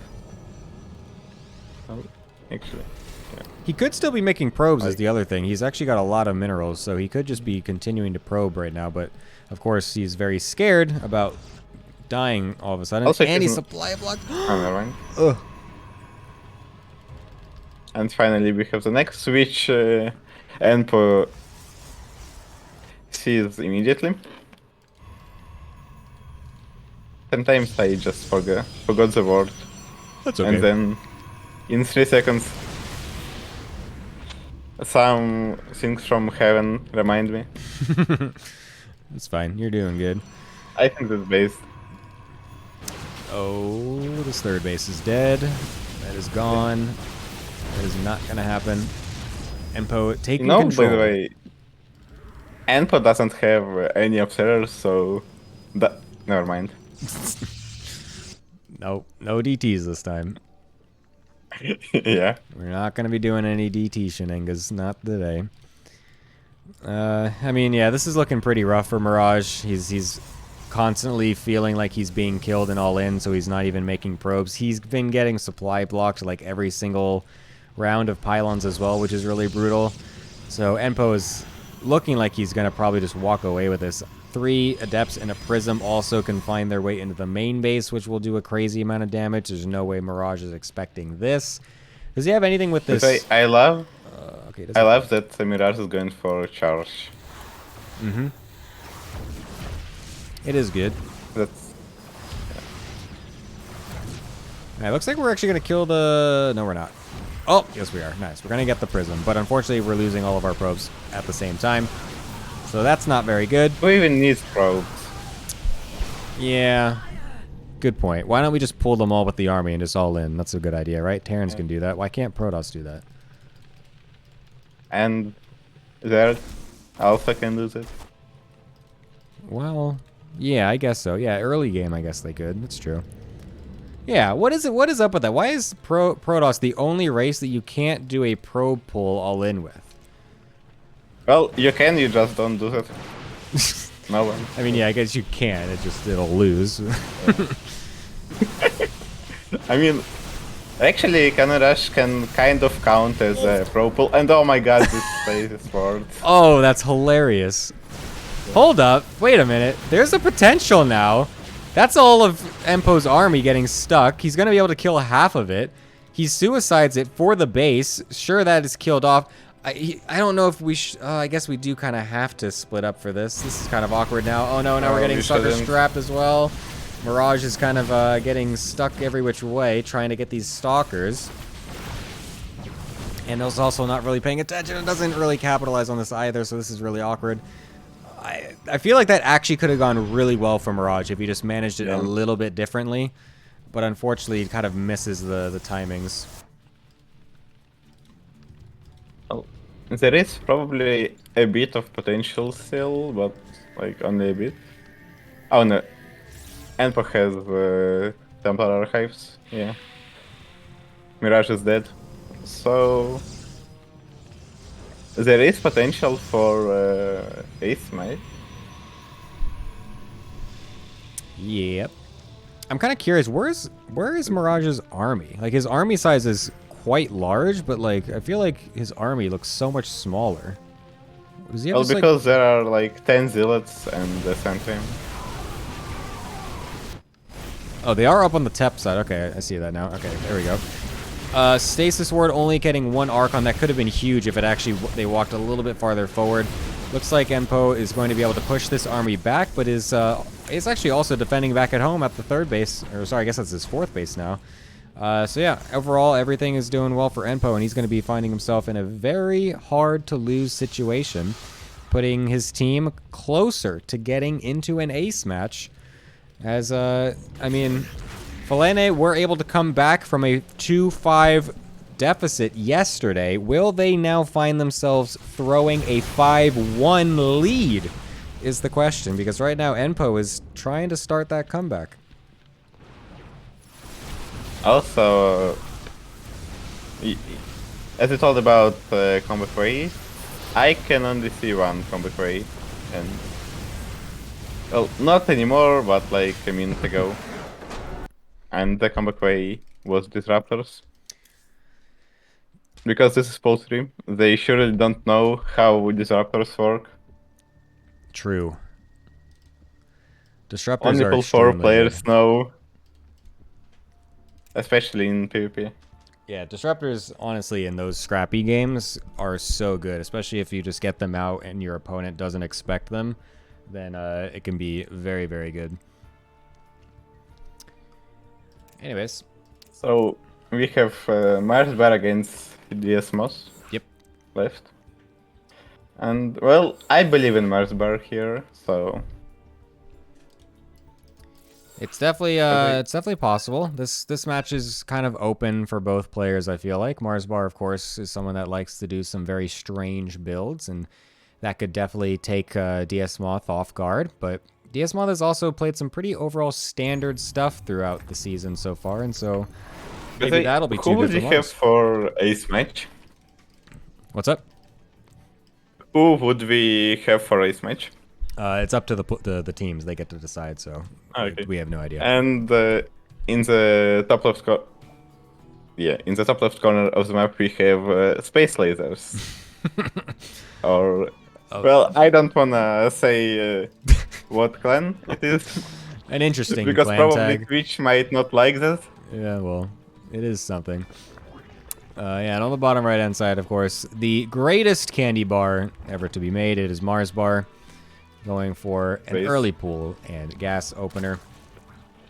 But yes, of course, we have Mr. DS Moth with probably one of the most interesting in-game name and clan tag combos of the league. As always, a highlight whenever he plays on this account in this league. So yeah, that's a great one. Oh, so you can use any of your accounts to play on the league? I mean, I prefer if you have one that as your actual name, but all these yeah. people just for some reason love to have different account names from their real names, and it makes casting them so much more confusing. So it's hard to, I don't know, it's hard to enforce this, but yeah. Okay, I will remember that. Please use your real name if you sign up. God damn it. I mean, I posted a couple screenshots of my second account, so... I don't remember what it is. I don't know if I want to know. Surely you don't want. Okay. Anyways, Also, it's going to be a roach all-in for Mars Bar. However, he's not currently mining gas, so that feels like it's going to be a bit awkward and difficult to do, but yeah, we'll see what this does. Okay, there we go.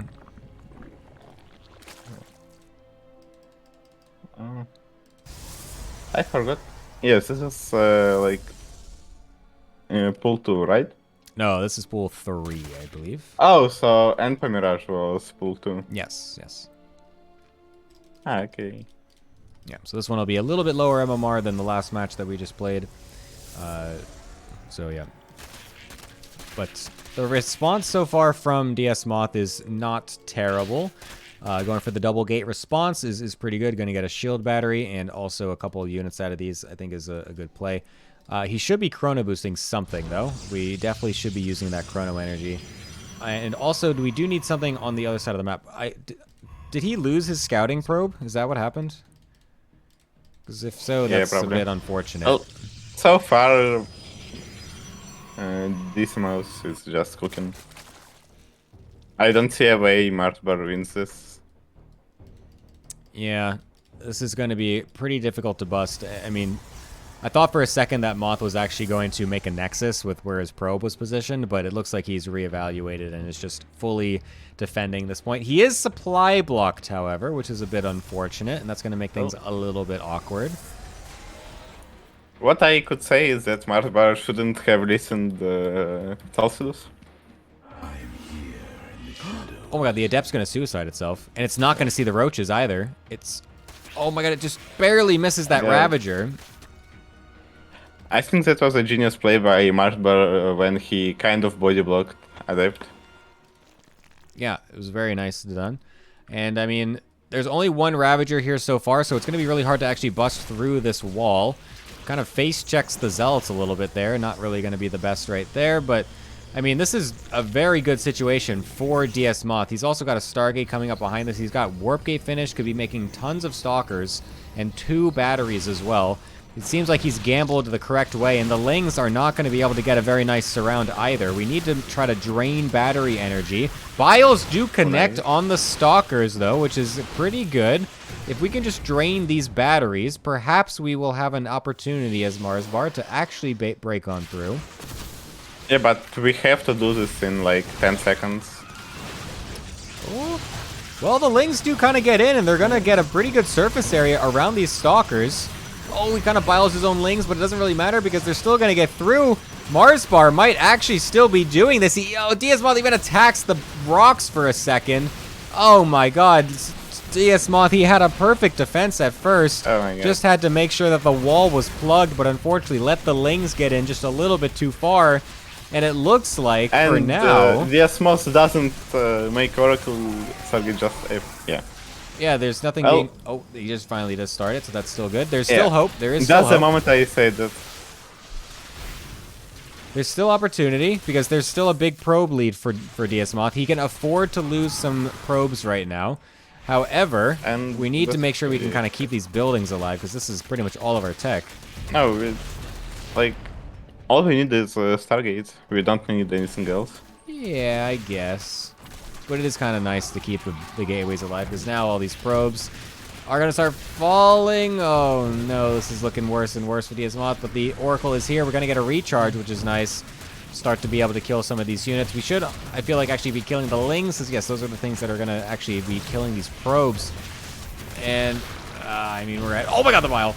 Okay. Oh my god. 12 probes. Eh, it's not feeling I'm not amazing. sure. I'll say. Yeah, I guess. Just wall off. Wall off Bad with this pylon. position. Put the pylon in Bad the wall. pylon positioning. Yeah. Yeah. Okay, and he's gonna just do two. And then No, okay. this is too expensive. I mean, He should, instead of the Yeah. first pylon, just make another Oracle or Yeah. even Void Ray. I agree. I don't agree with sending the Oracle across as well. We need to make sure that these stay alive. Actually, I guess with the pylon here, it's fine. We Because have a million to send the batteries. Oracle. Because if we don't, Marsbar could just drone. Oh my god, third base. Huh. Well, this is now Yeah, I kind of think interesting. Marsbar is a bit of ahead, but like only a bit. Yeah, I mean, there's going to be no real opportunity for Diasmoth to do much counter damage. We have the queens ready. We've got And spores batteries ready. blocking Nexus. Yeah. Oh, that's brutal. That's unfortunate. Yep. We are going to do a couple of depth warp-ins, though, so that's actually still nice. This could actually threaten Marsbar just a little bit, but is he making any links? He's only got 2 lings, and he's making a few more roaches. Okay, so he knows. He sees with the Overlord that there are adepts coming across as well, so But that should be fine. I think Marsbar should go for Mutas or Hydras. Yeah, I think both would be a Probably good play. Mutas would be better, because there is always possibility that Diasmoth goes for Mass Sky. Yeah, I feel like Moth is not the one to do that, though. I feel like that's kind of an out there play to make. I think he's going to be just sticking to ground. I mean, he's going for Twilight as well, so it's a good that is what he will be doing. But I don't know. I feel like going Mass Hydra against someone that is just kind of stuck on 2 base could be pretty decent, because I feel like you're not going to get Storm really quickly. You're not going to get Colossus ever. Well, not like Mass Hydra, probably more like Hydras and Lurkers without upgrades. Yeah. And yeah, he goes for Hydra this then. Oh my god, that's Oracle actually getting a 7 crazy drones, damage. but they killed. It is a wild amount of damage to be done with just one Oracle that's been on the map for quite a while at this point, so Marsbar unfortunately slipping a little bit on the defense at the natural, but he's got 3 bases set up now, should be able to mash that drone key pretty hard, and should find himself in a very nice economic position, because Diasmoth only just now has got his Nexus finished in the natural. Will be trying to go for what looks like an Archon drop follow-up, but I mean, without a full 2-base saturation, it's going to be pretty hard to kind of afford this in a efficient manner. So, yeah, this is looking nicer and nicer, I think, for Marsbar. By the way, I don't like Roach Speed. Yeah. Maybe I feel like just kind of ignoring the roaches and just going full on into Hydra Ling and then eventually Lurker, like you were saying, is probably a better play. Probably he's afraid of Glavalin or something along those true. lines. Yeah, he didn't And to scout be the fair, Templar this archives. is the most scary think Protoss can do. Apart from going into carriers or tempests. Yeah, I feel like Mars Bar maybe just doesn't know exactly what's coming his way just yet, so he's kind of just doing a I just want to be safe versus everything play, which could also kind of hurt him in the long run, because obviously that means you're kind of doing a little bit of everything, which might make each thing a bit worse if you just went strong into one thing entirely. But I feel like he's still so far ahead that it's for now not going to be too much of an issue. Well, I can see one way of Diasmos winning this, and it is Mars Bar clicking all his drones to one guess, and the Archons killing all the drones. A very I don't see reasonable anything expectation to have. Yeah. Something that we see in very many of our PVZs throughout the StarCraft's history. So yeah, things are looking a bit rough for DS Moth. Oh my god, the Prism! Oh my goodness, that is so risky. Alright, looks like he's just going to go and stay defensive with this. Marsbar coming in with a pretty oddly timed attack, I'm going to be honest. He doesn't actually need to do this. He could just kind of sit and just drone all the way up to like 60, 70 drones and then do this a little bit later. I think he should just wait a few seconds more. Yeah, I don't know about this attack right now. It's just not really necessary. Like, we know that their third base is quite late. It should be good. Oops. Oh no. Oh no. Overseer. Oh, he's keeping it alive. By he, I meant Diasmos. Alright, the Oracle's going to go down. The Archons are going to get targeted as well. Marsbar actually doing very well here. Could run into a Stasis Orb, but he's got the Overseer. Oh my god, is he paying attention? Yes, he is. Okay, we'll be able to section off that Roach. Very good paying attention from Marsbar there. We'll be able to deny that crazy Stasis from getting off, and we'll kill the third base as well. And yeah, this is looking actually very good for him now, so the attack does pay off. I think you should just walk home at this point. Why? I mean, you can just end the game. I know, but it's like, why not be safe, you know? It's kind of hard to attack a two-base Protoss player. Why not end the game? Yeah, okay, I guess he's gonna end the game. I'm just saying, I've seen plenty of... I feel like... You have not seen some of these Pool 3 and Pool 4 games that we have seen throughout the seasons of ATL, where plenty of players are just, of this game. they just kind of suicide into a situation that has literally, no real reason to actually go into, and then suddenly the game is all crazy. And I'm just saying, why not just take the smart, safe play? But, whatever. Marsbar, killer instinct, goes for the kill. Which means we have one potentially last game. And this is now Smurftime coming back from a 1-5 deficit. Like I said, there's been a lot of match points here for Falene to be able to close this out. They got a 5-1 lead very early. And so far they have failed to convert. Also, what I wanted to say is that I recently played Telsidus on the... Well, it was not same map, but it was same spots, and it started the same, but and I lost too. So it was kind of flashbacky for me. That's funny. And then we have maps that apparently pro gamers love, and in the bottom left corner of the map we have Mars Bar, as you said, best bar in the world. So true. And on the top right-hand side, playing... To be honest, for me, Bounty is better. Which one is better? Bounty. I love Gemini, I have actually, to be fair, I don't actually really eat Mars bars very often, but they are pretty good. I'll be honest. I just don't really eat candy or like chocolate bars in general very much anymore. I don't know. This is good for you. Yeah, I agree.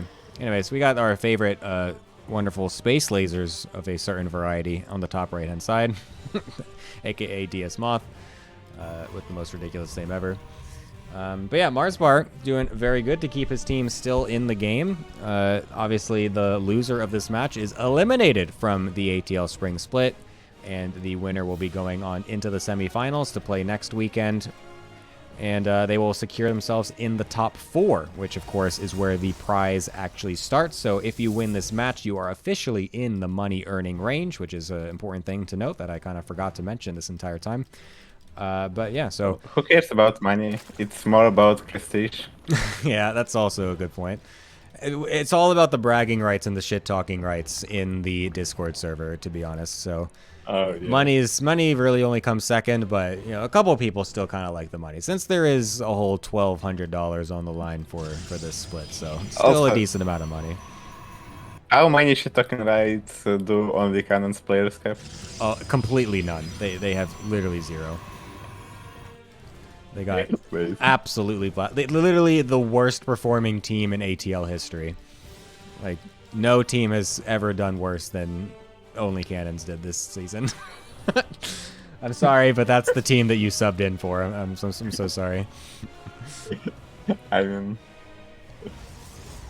that's why I got minus 300 on ladder Oh. some time ago. Uh-oh.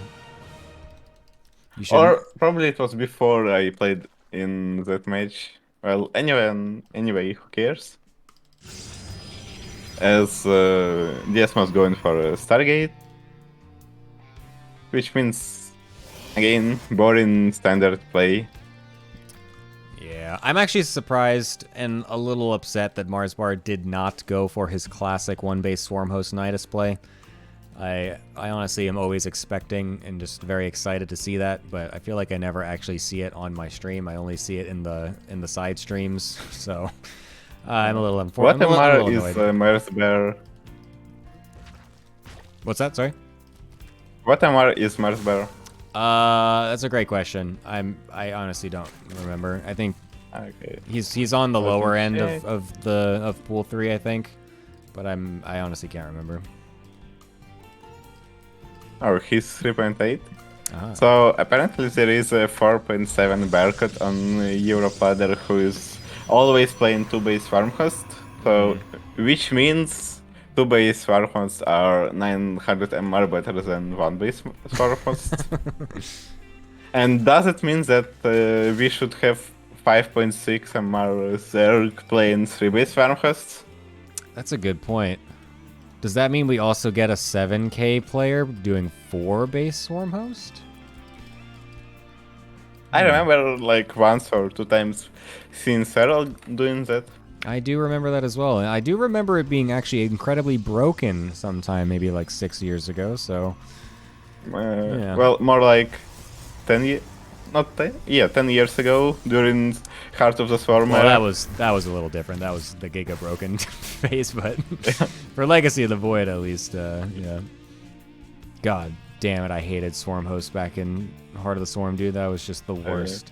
That's when I was like playing, like trying to play professionally as well. Like that was my like peak, I would say, was during the Swarm Host era. Unlike the timing. Oh god, it was the worst time to decide to try to be a pro gamer, dude. I couldn't believe that. DVT was TVT of that era, probably. Yeah. Well, to be fair, TVT is actually, in my opinion, the funniest mirror matchup among all 3. TVT, I actually kind of agree. It's actually not that bad. I kind of enjoy watching Tank Marine Wars. Like, it's kind of cool, like, just the amount of positional play and stuff. I think it gets a little bit of a bad rep. Well, I believe it gets a little bit of a bad reputation because of players like Goody or other mech players who just sit and sit and sit.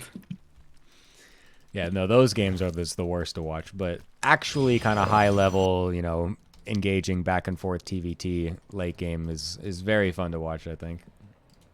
I remember proposing for a show match Raik, who is Skytos against Goody. Imagine this one. That would be interesting. I would actually love that. That would be interesting 40 minutes AFK game. Yeah. Alright, Ling's trying to cancel the third base. Unfortunately, half of them running into a stasis ward, so that's not really going to do anything much for Marsbar, unfortunately. But it is going to be a bunch of Hydras also walking across the map. So we're doing a 46 drone Ling Hydra all-in. And DS Moth doesn't quite realize this just yet. Has his Archon drop across the map. Will need to recall that if he wants to actually keep this third base alive.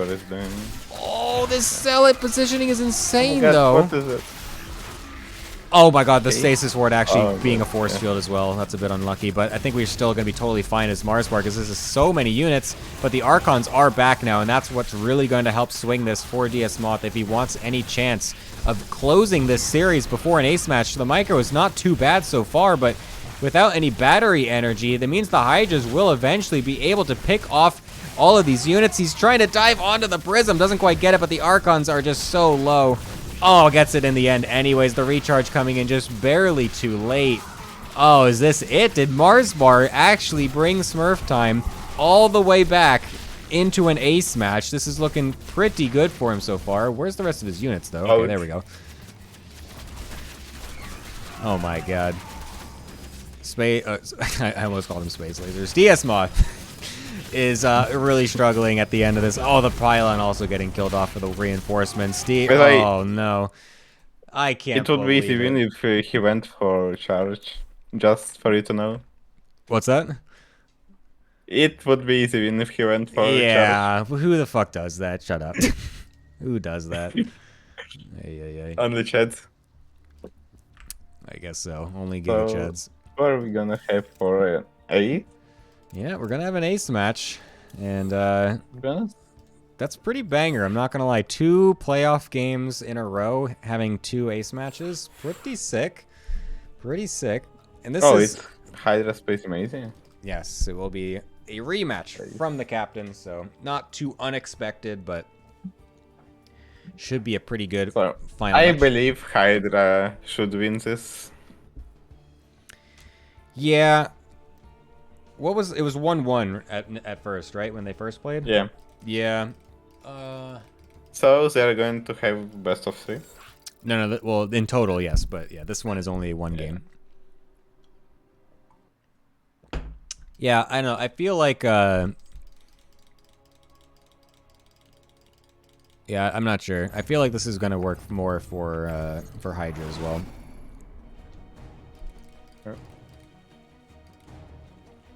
So again ley lines, and in the bottom left corner of the map we have Space Amazing.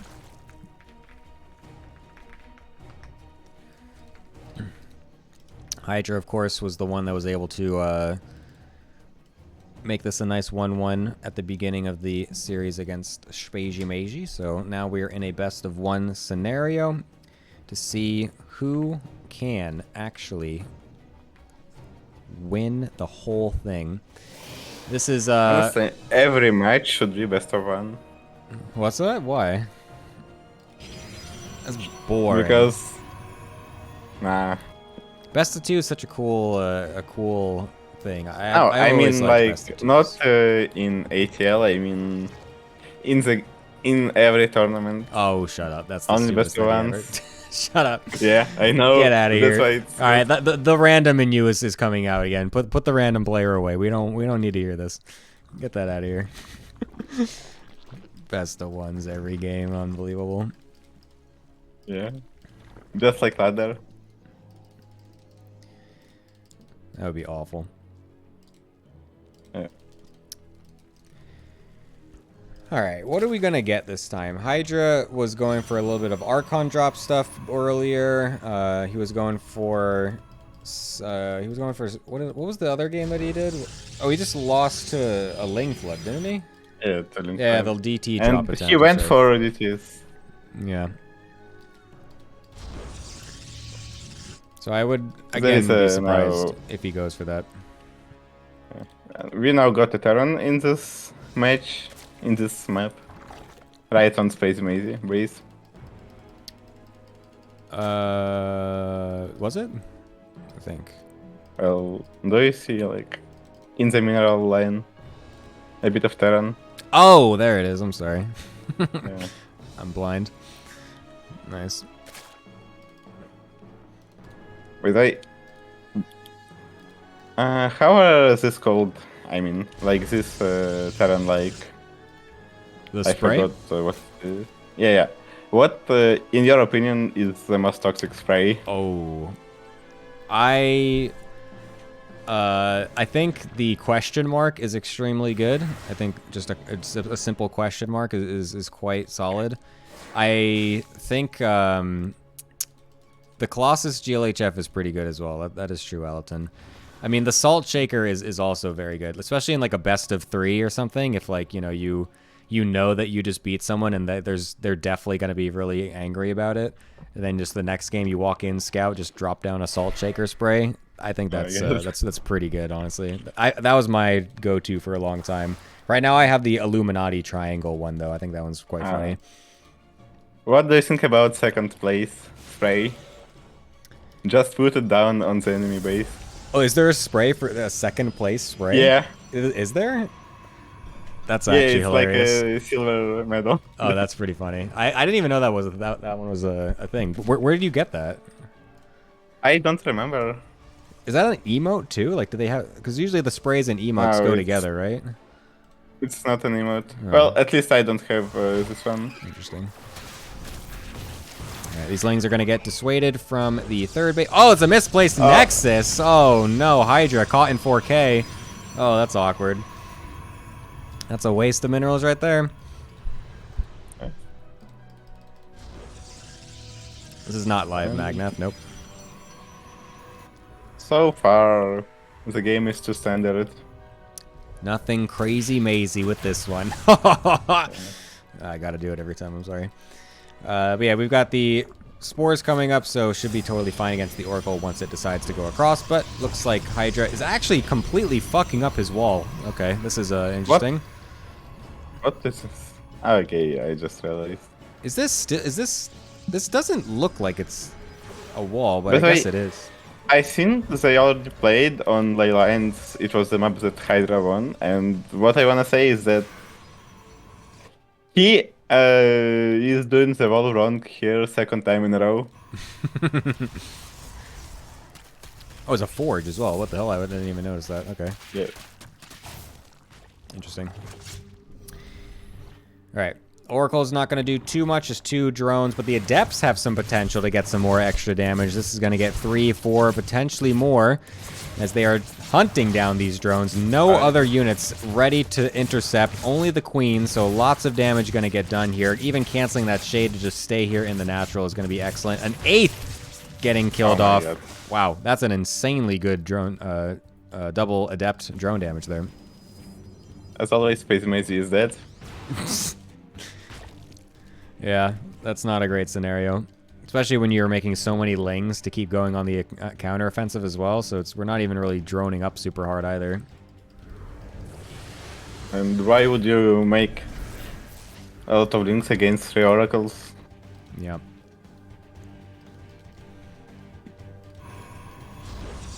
Also, if I remember correctly, I once calculated and Oracle have more DPS even against armored units than Void Ray, which is insane. Yeah, dude, Oracles are busto. They're so good. Hydra's going for kind of a weird build, by the way. He's going for a +1 Immortal 8 gate all-in? I've not quite seen something like this in a while. This is very interesting. I mean, this is not really something that Spacey should be expecting, but also I feel like it's not exactly the best idea to do against Spacey, because Spacey loves to just go for really heavy roach mid games. Well, then is it bad? Because Well, I mean, if you're trying to all in with it, I feel like trying to all in someone the thing that's... is, Space Maze is trying to all in, Yeah. and on equal worker count, Protoss is always a favorite. I guess, but like your tech is just so not great. Like just sitting on Robo and no tech? Twilight. What I want to say about that is that I wonder what units will Hydra make. It's surely gonna just be a bunch of Stalker Sentry, right?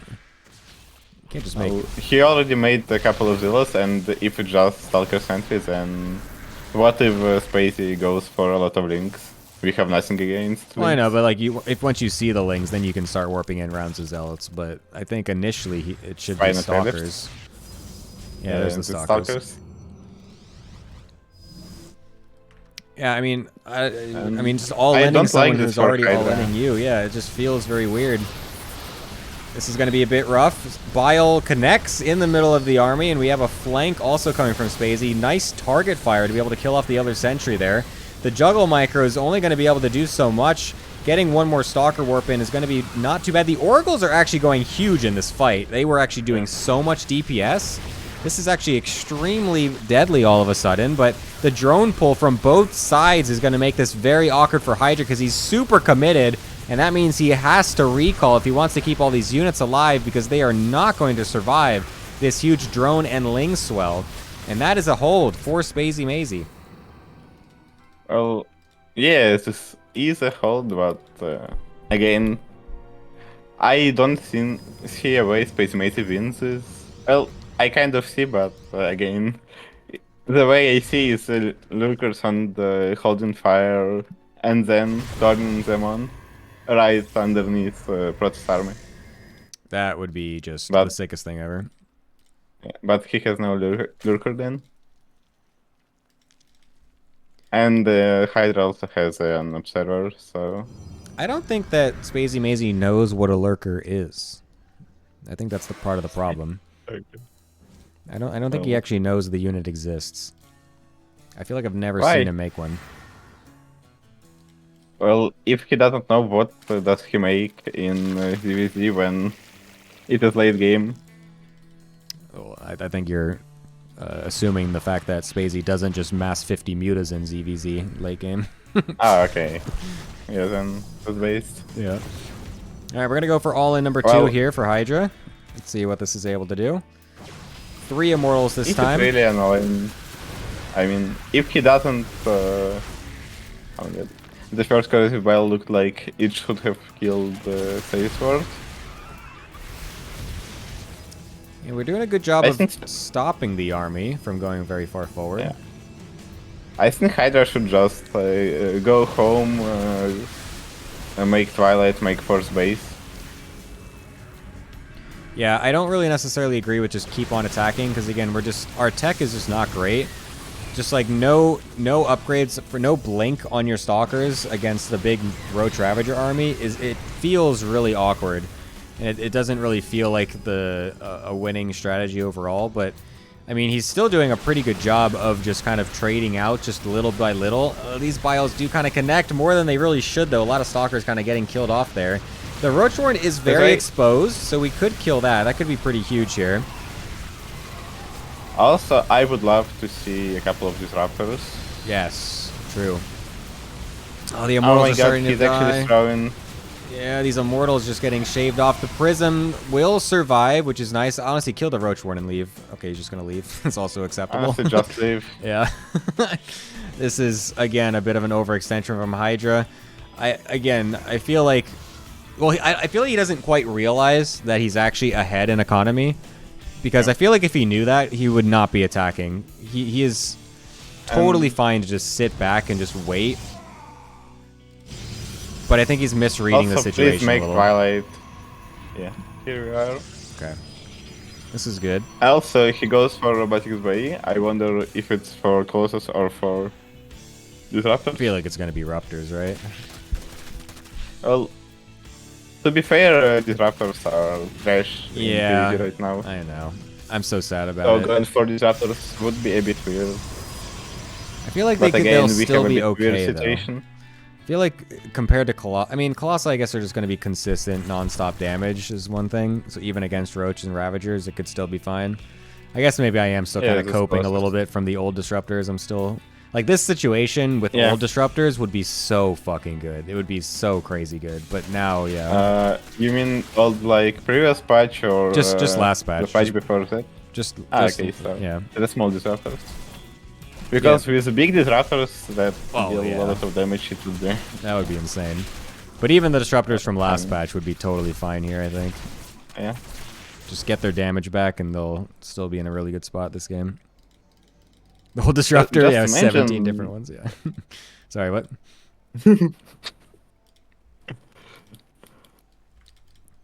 Also, imagine if you had a button that automatically makes disruptor blow.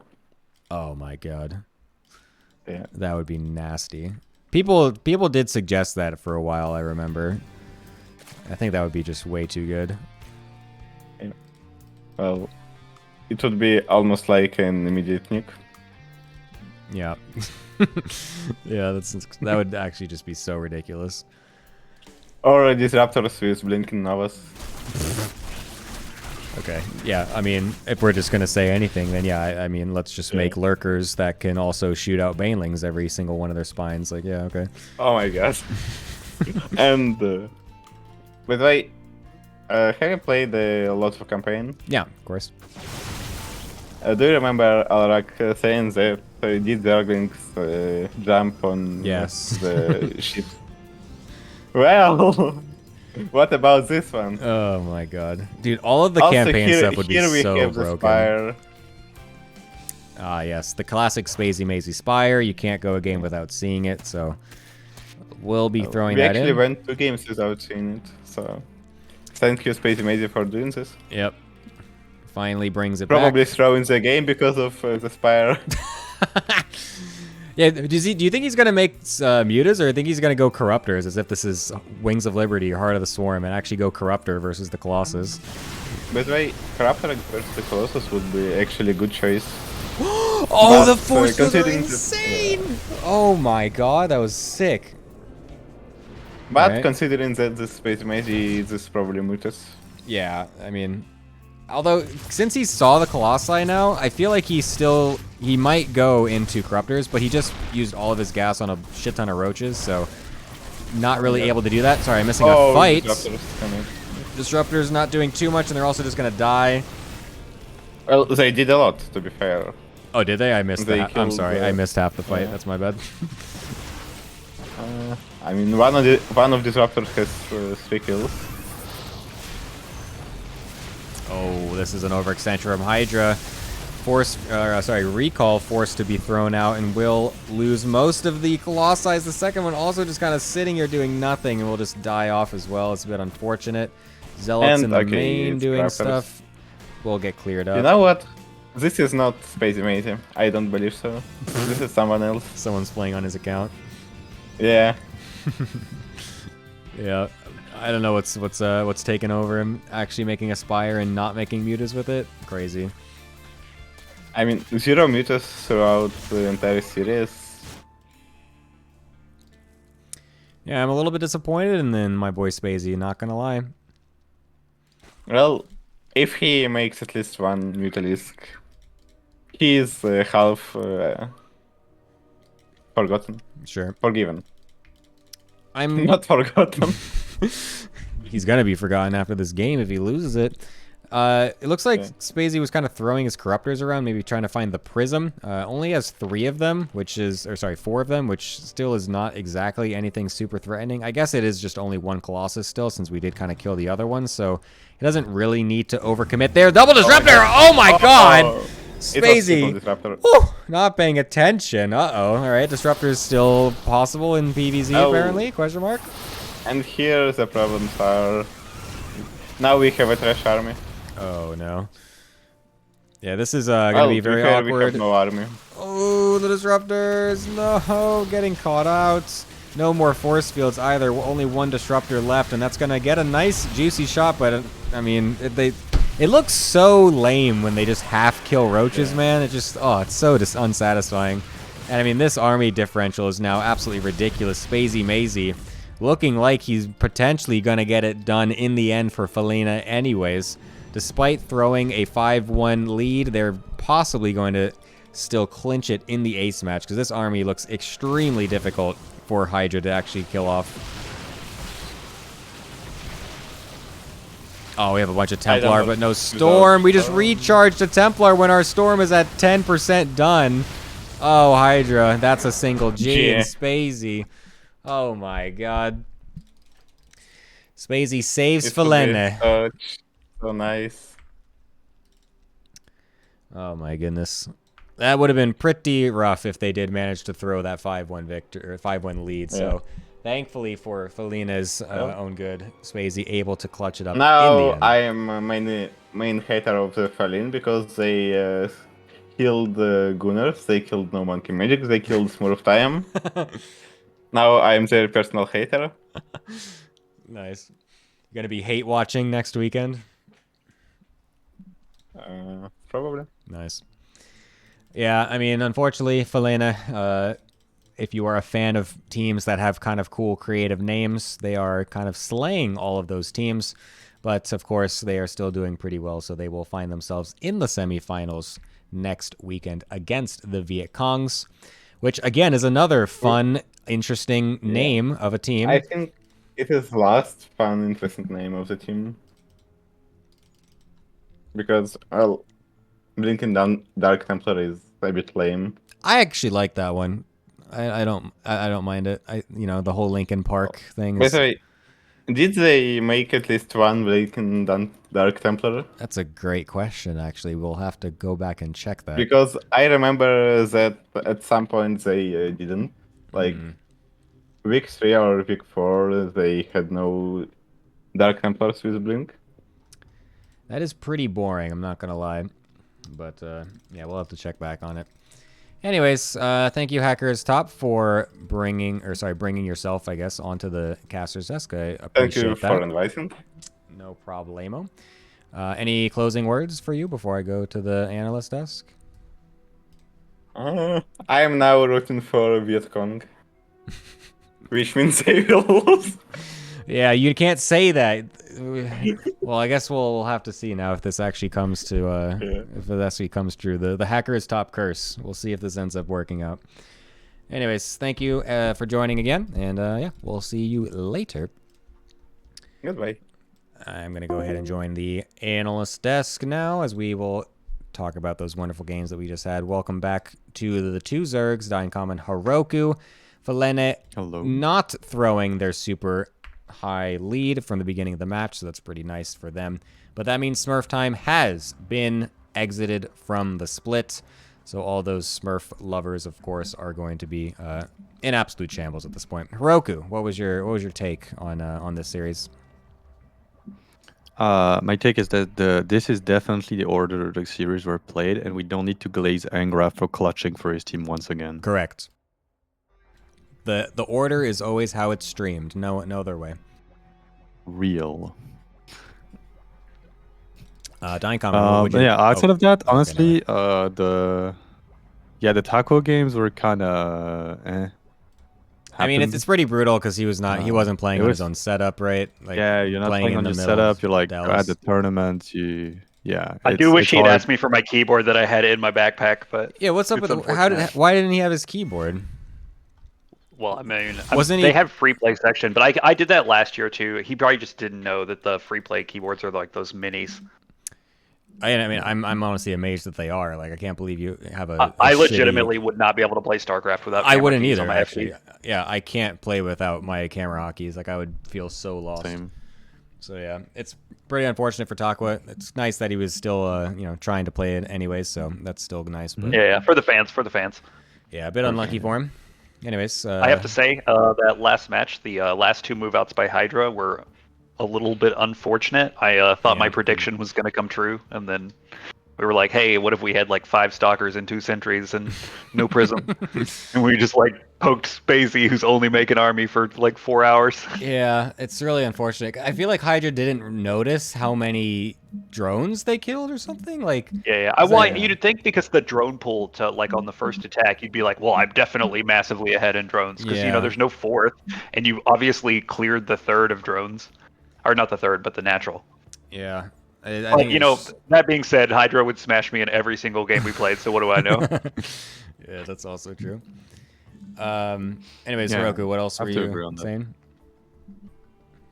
Heroku, hello? Okay, sorry. I guess I like the...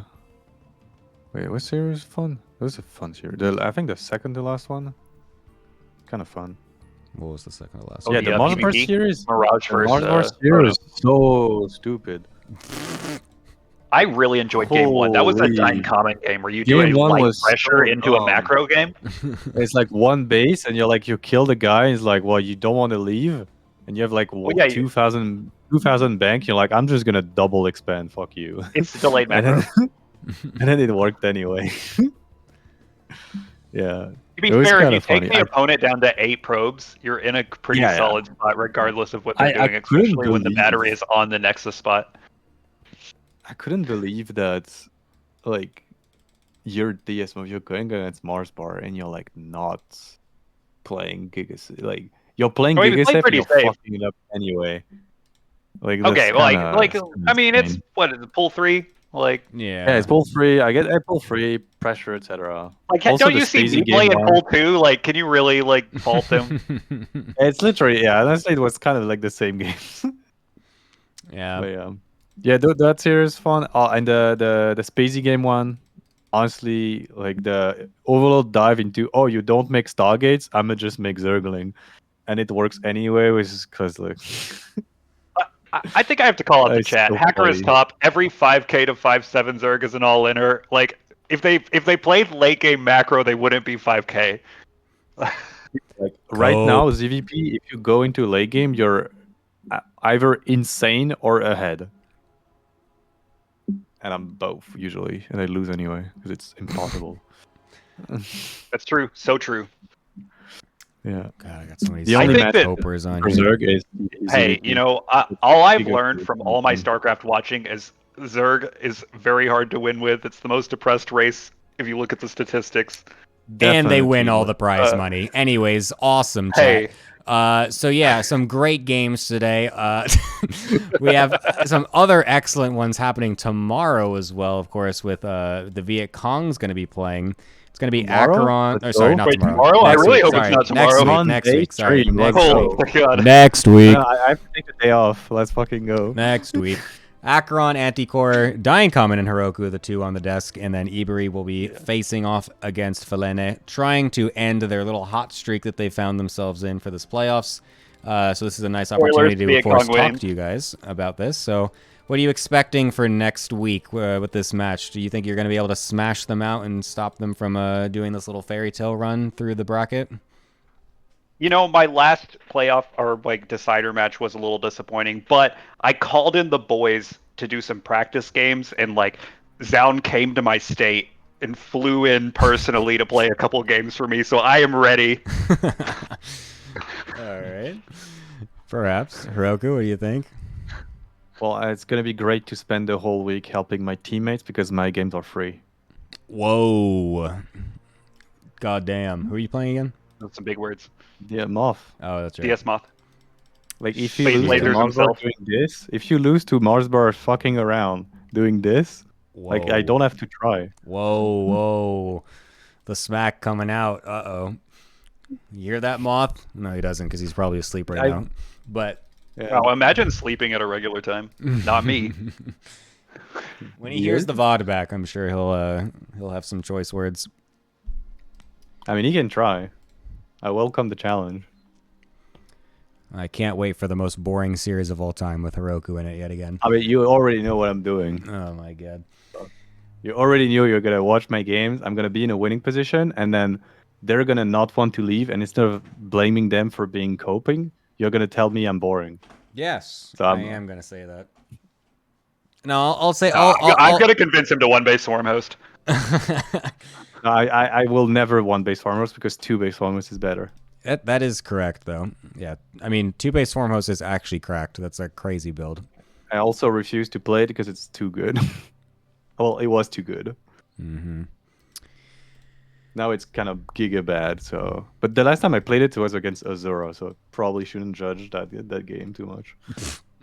Yeah. Let's see. Who else? What's our other matchups? I mean, EBRA Acheron's is always on probably top, so he's fairest definitely going to spot. dominate Hydra. I mean, yeah, not Acheron Hydra, versus Lewis playing is bigger Spacey. for him. Wait, no, it's Anticore. Acheron. Wait, I don't. Anticore is playing who? Lawless. Lewis, right? Yeah. Oh well, I mean, I've seen Lewis talk about Also, TBV Spacey and versus how it's Acheron. the easiest matchup ever. Yeah, I've realized halfway through. Wait, no, Anti's playing Nisho. Look, Oh, wait. Agrath, Lawless is in pool my head, 2? you lost. No, No, Lewis is Lewis pool doesn't 1. play me. Lewis is Smurftime. full one. Oh, sorry. That is Smurftime. Okay, we're all wrong. I'm gonna play against We're Mirage. all idiots. Well, the problem Yeah. is you took the brackets off the screen, and like I only have a one-track mind. So Yeah, no, same.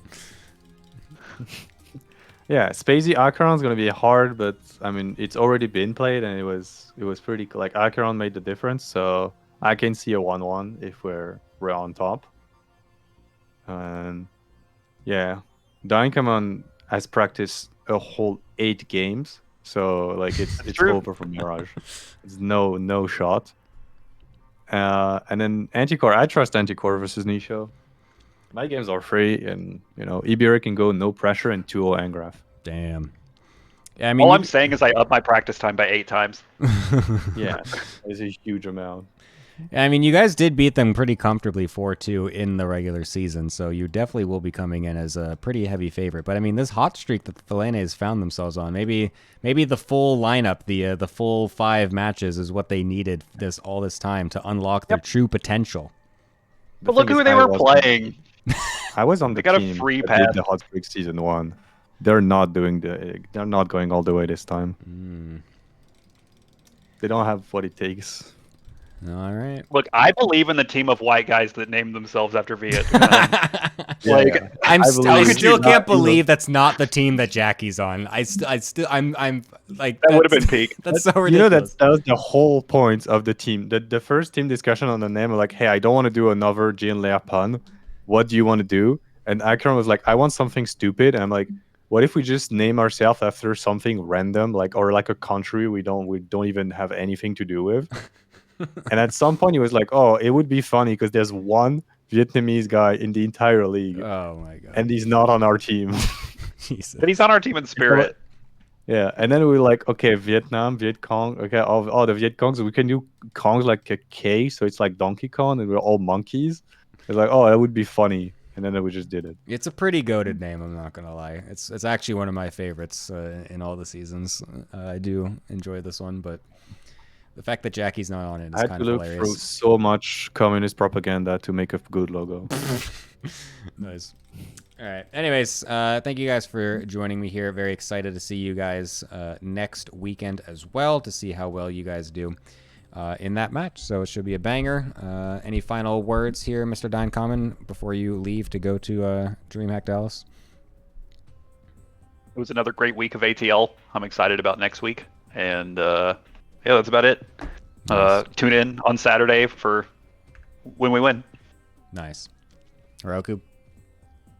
Yeah, another great week. This split has been amazing as always. I think we have the most fun league, and now the first circuit of 2025.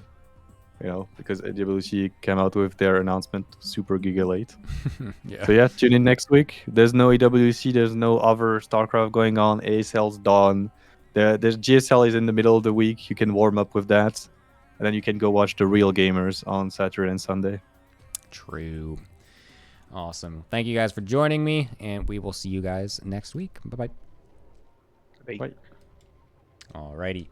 That is all for the playoffs for this weekend. 2 wonderful matches going to the ace match each. So very fun and entertaining series overall. If you guys want to see any more of the VODs, then make sure to go over to my VOD channel on YouTube, because Twitch Korea doesn't exist anymore, and so we can't say VODs on Twitch anymore, so that's very hilarious. So yeah, you'll have to go there. If you want to see this VOD back, of course, then you'll be having to wait just a little bit, because it takes forever to upload onto YouTube as well, because for some reason YouTube also made it so that way long VODs take forever to upload. It used to be so quick and easy, and now it takes forever to upload anything. So the internet is just conspiring against me, and that's, something that I guess I just have to deal with. If this was your first time watching the ATL because there's really nothing else on while we're waiting for DreamHack Dallas, then I appreciate that. I hope you guys enjoy. It's a fun little community team league that we do here, so feel free to join the Discord server as well for all the excellent memes and everything related to the league, and just in general other StarCraft discussion and generally other cool things. Yeah, hopefully you guys enjoyed, and we will be seeing you guys next week, I hope, for the conclusion of this split of the ATL circuit. It's going to be the semifinals on Saturday and the grand finals for all the bragging rights and also the money on Sunday. So we will see you guys then. Thank you for watching, and bye-bye.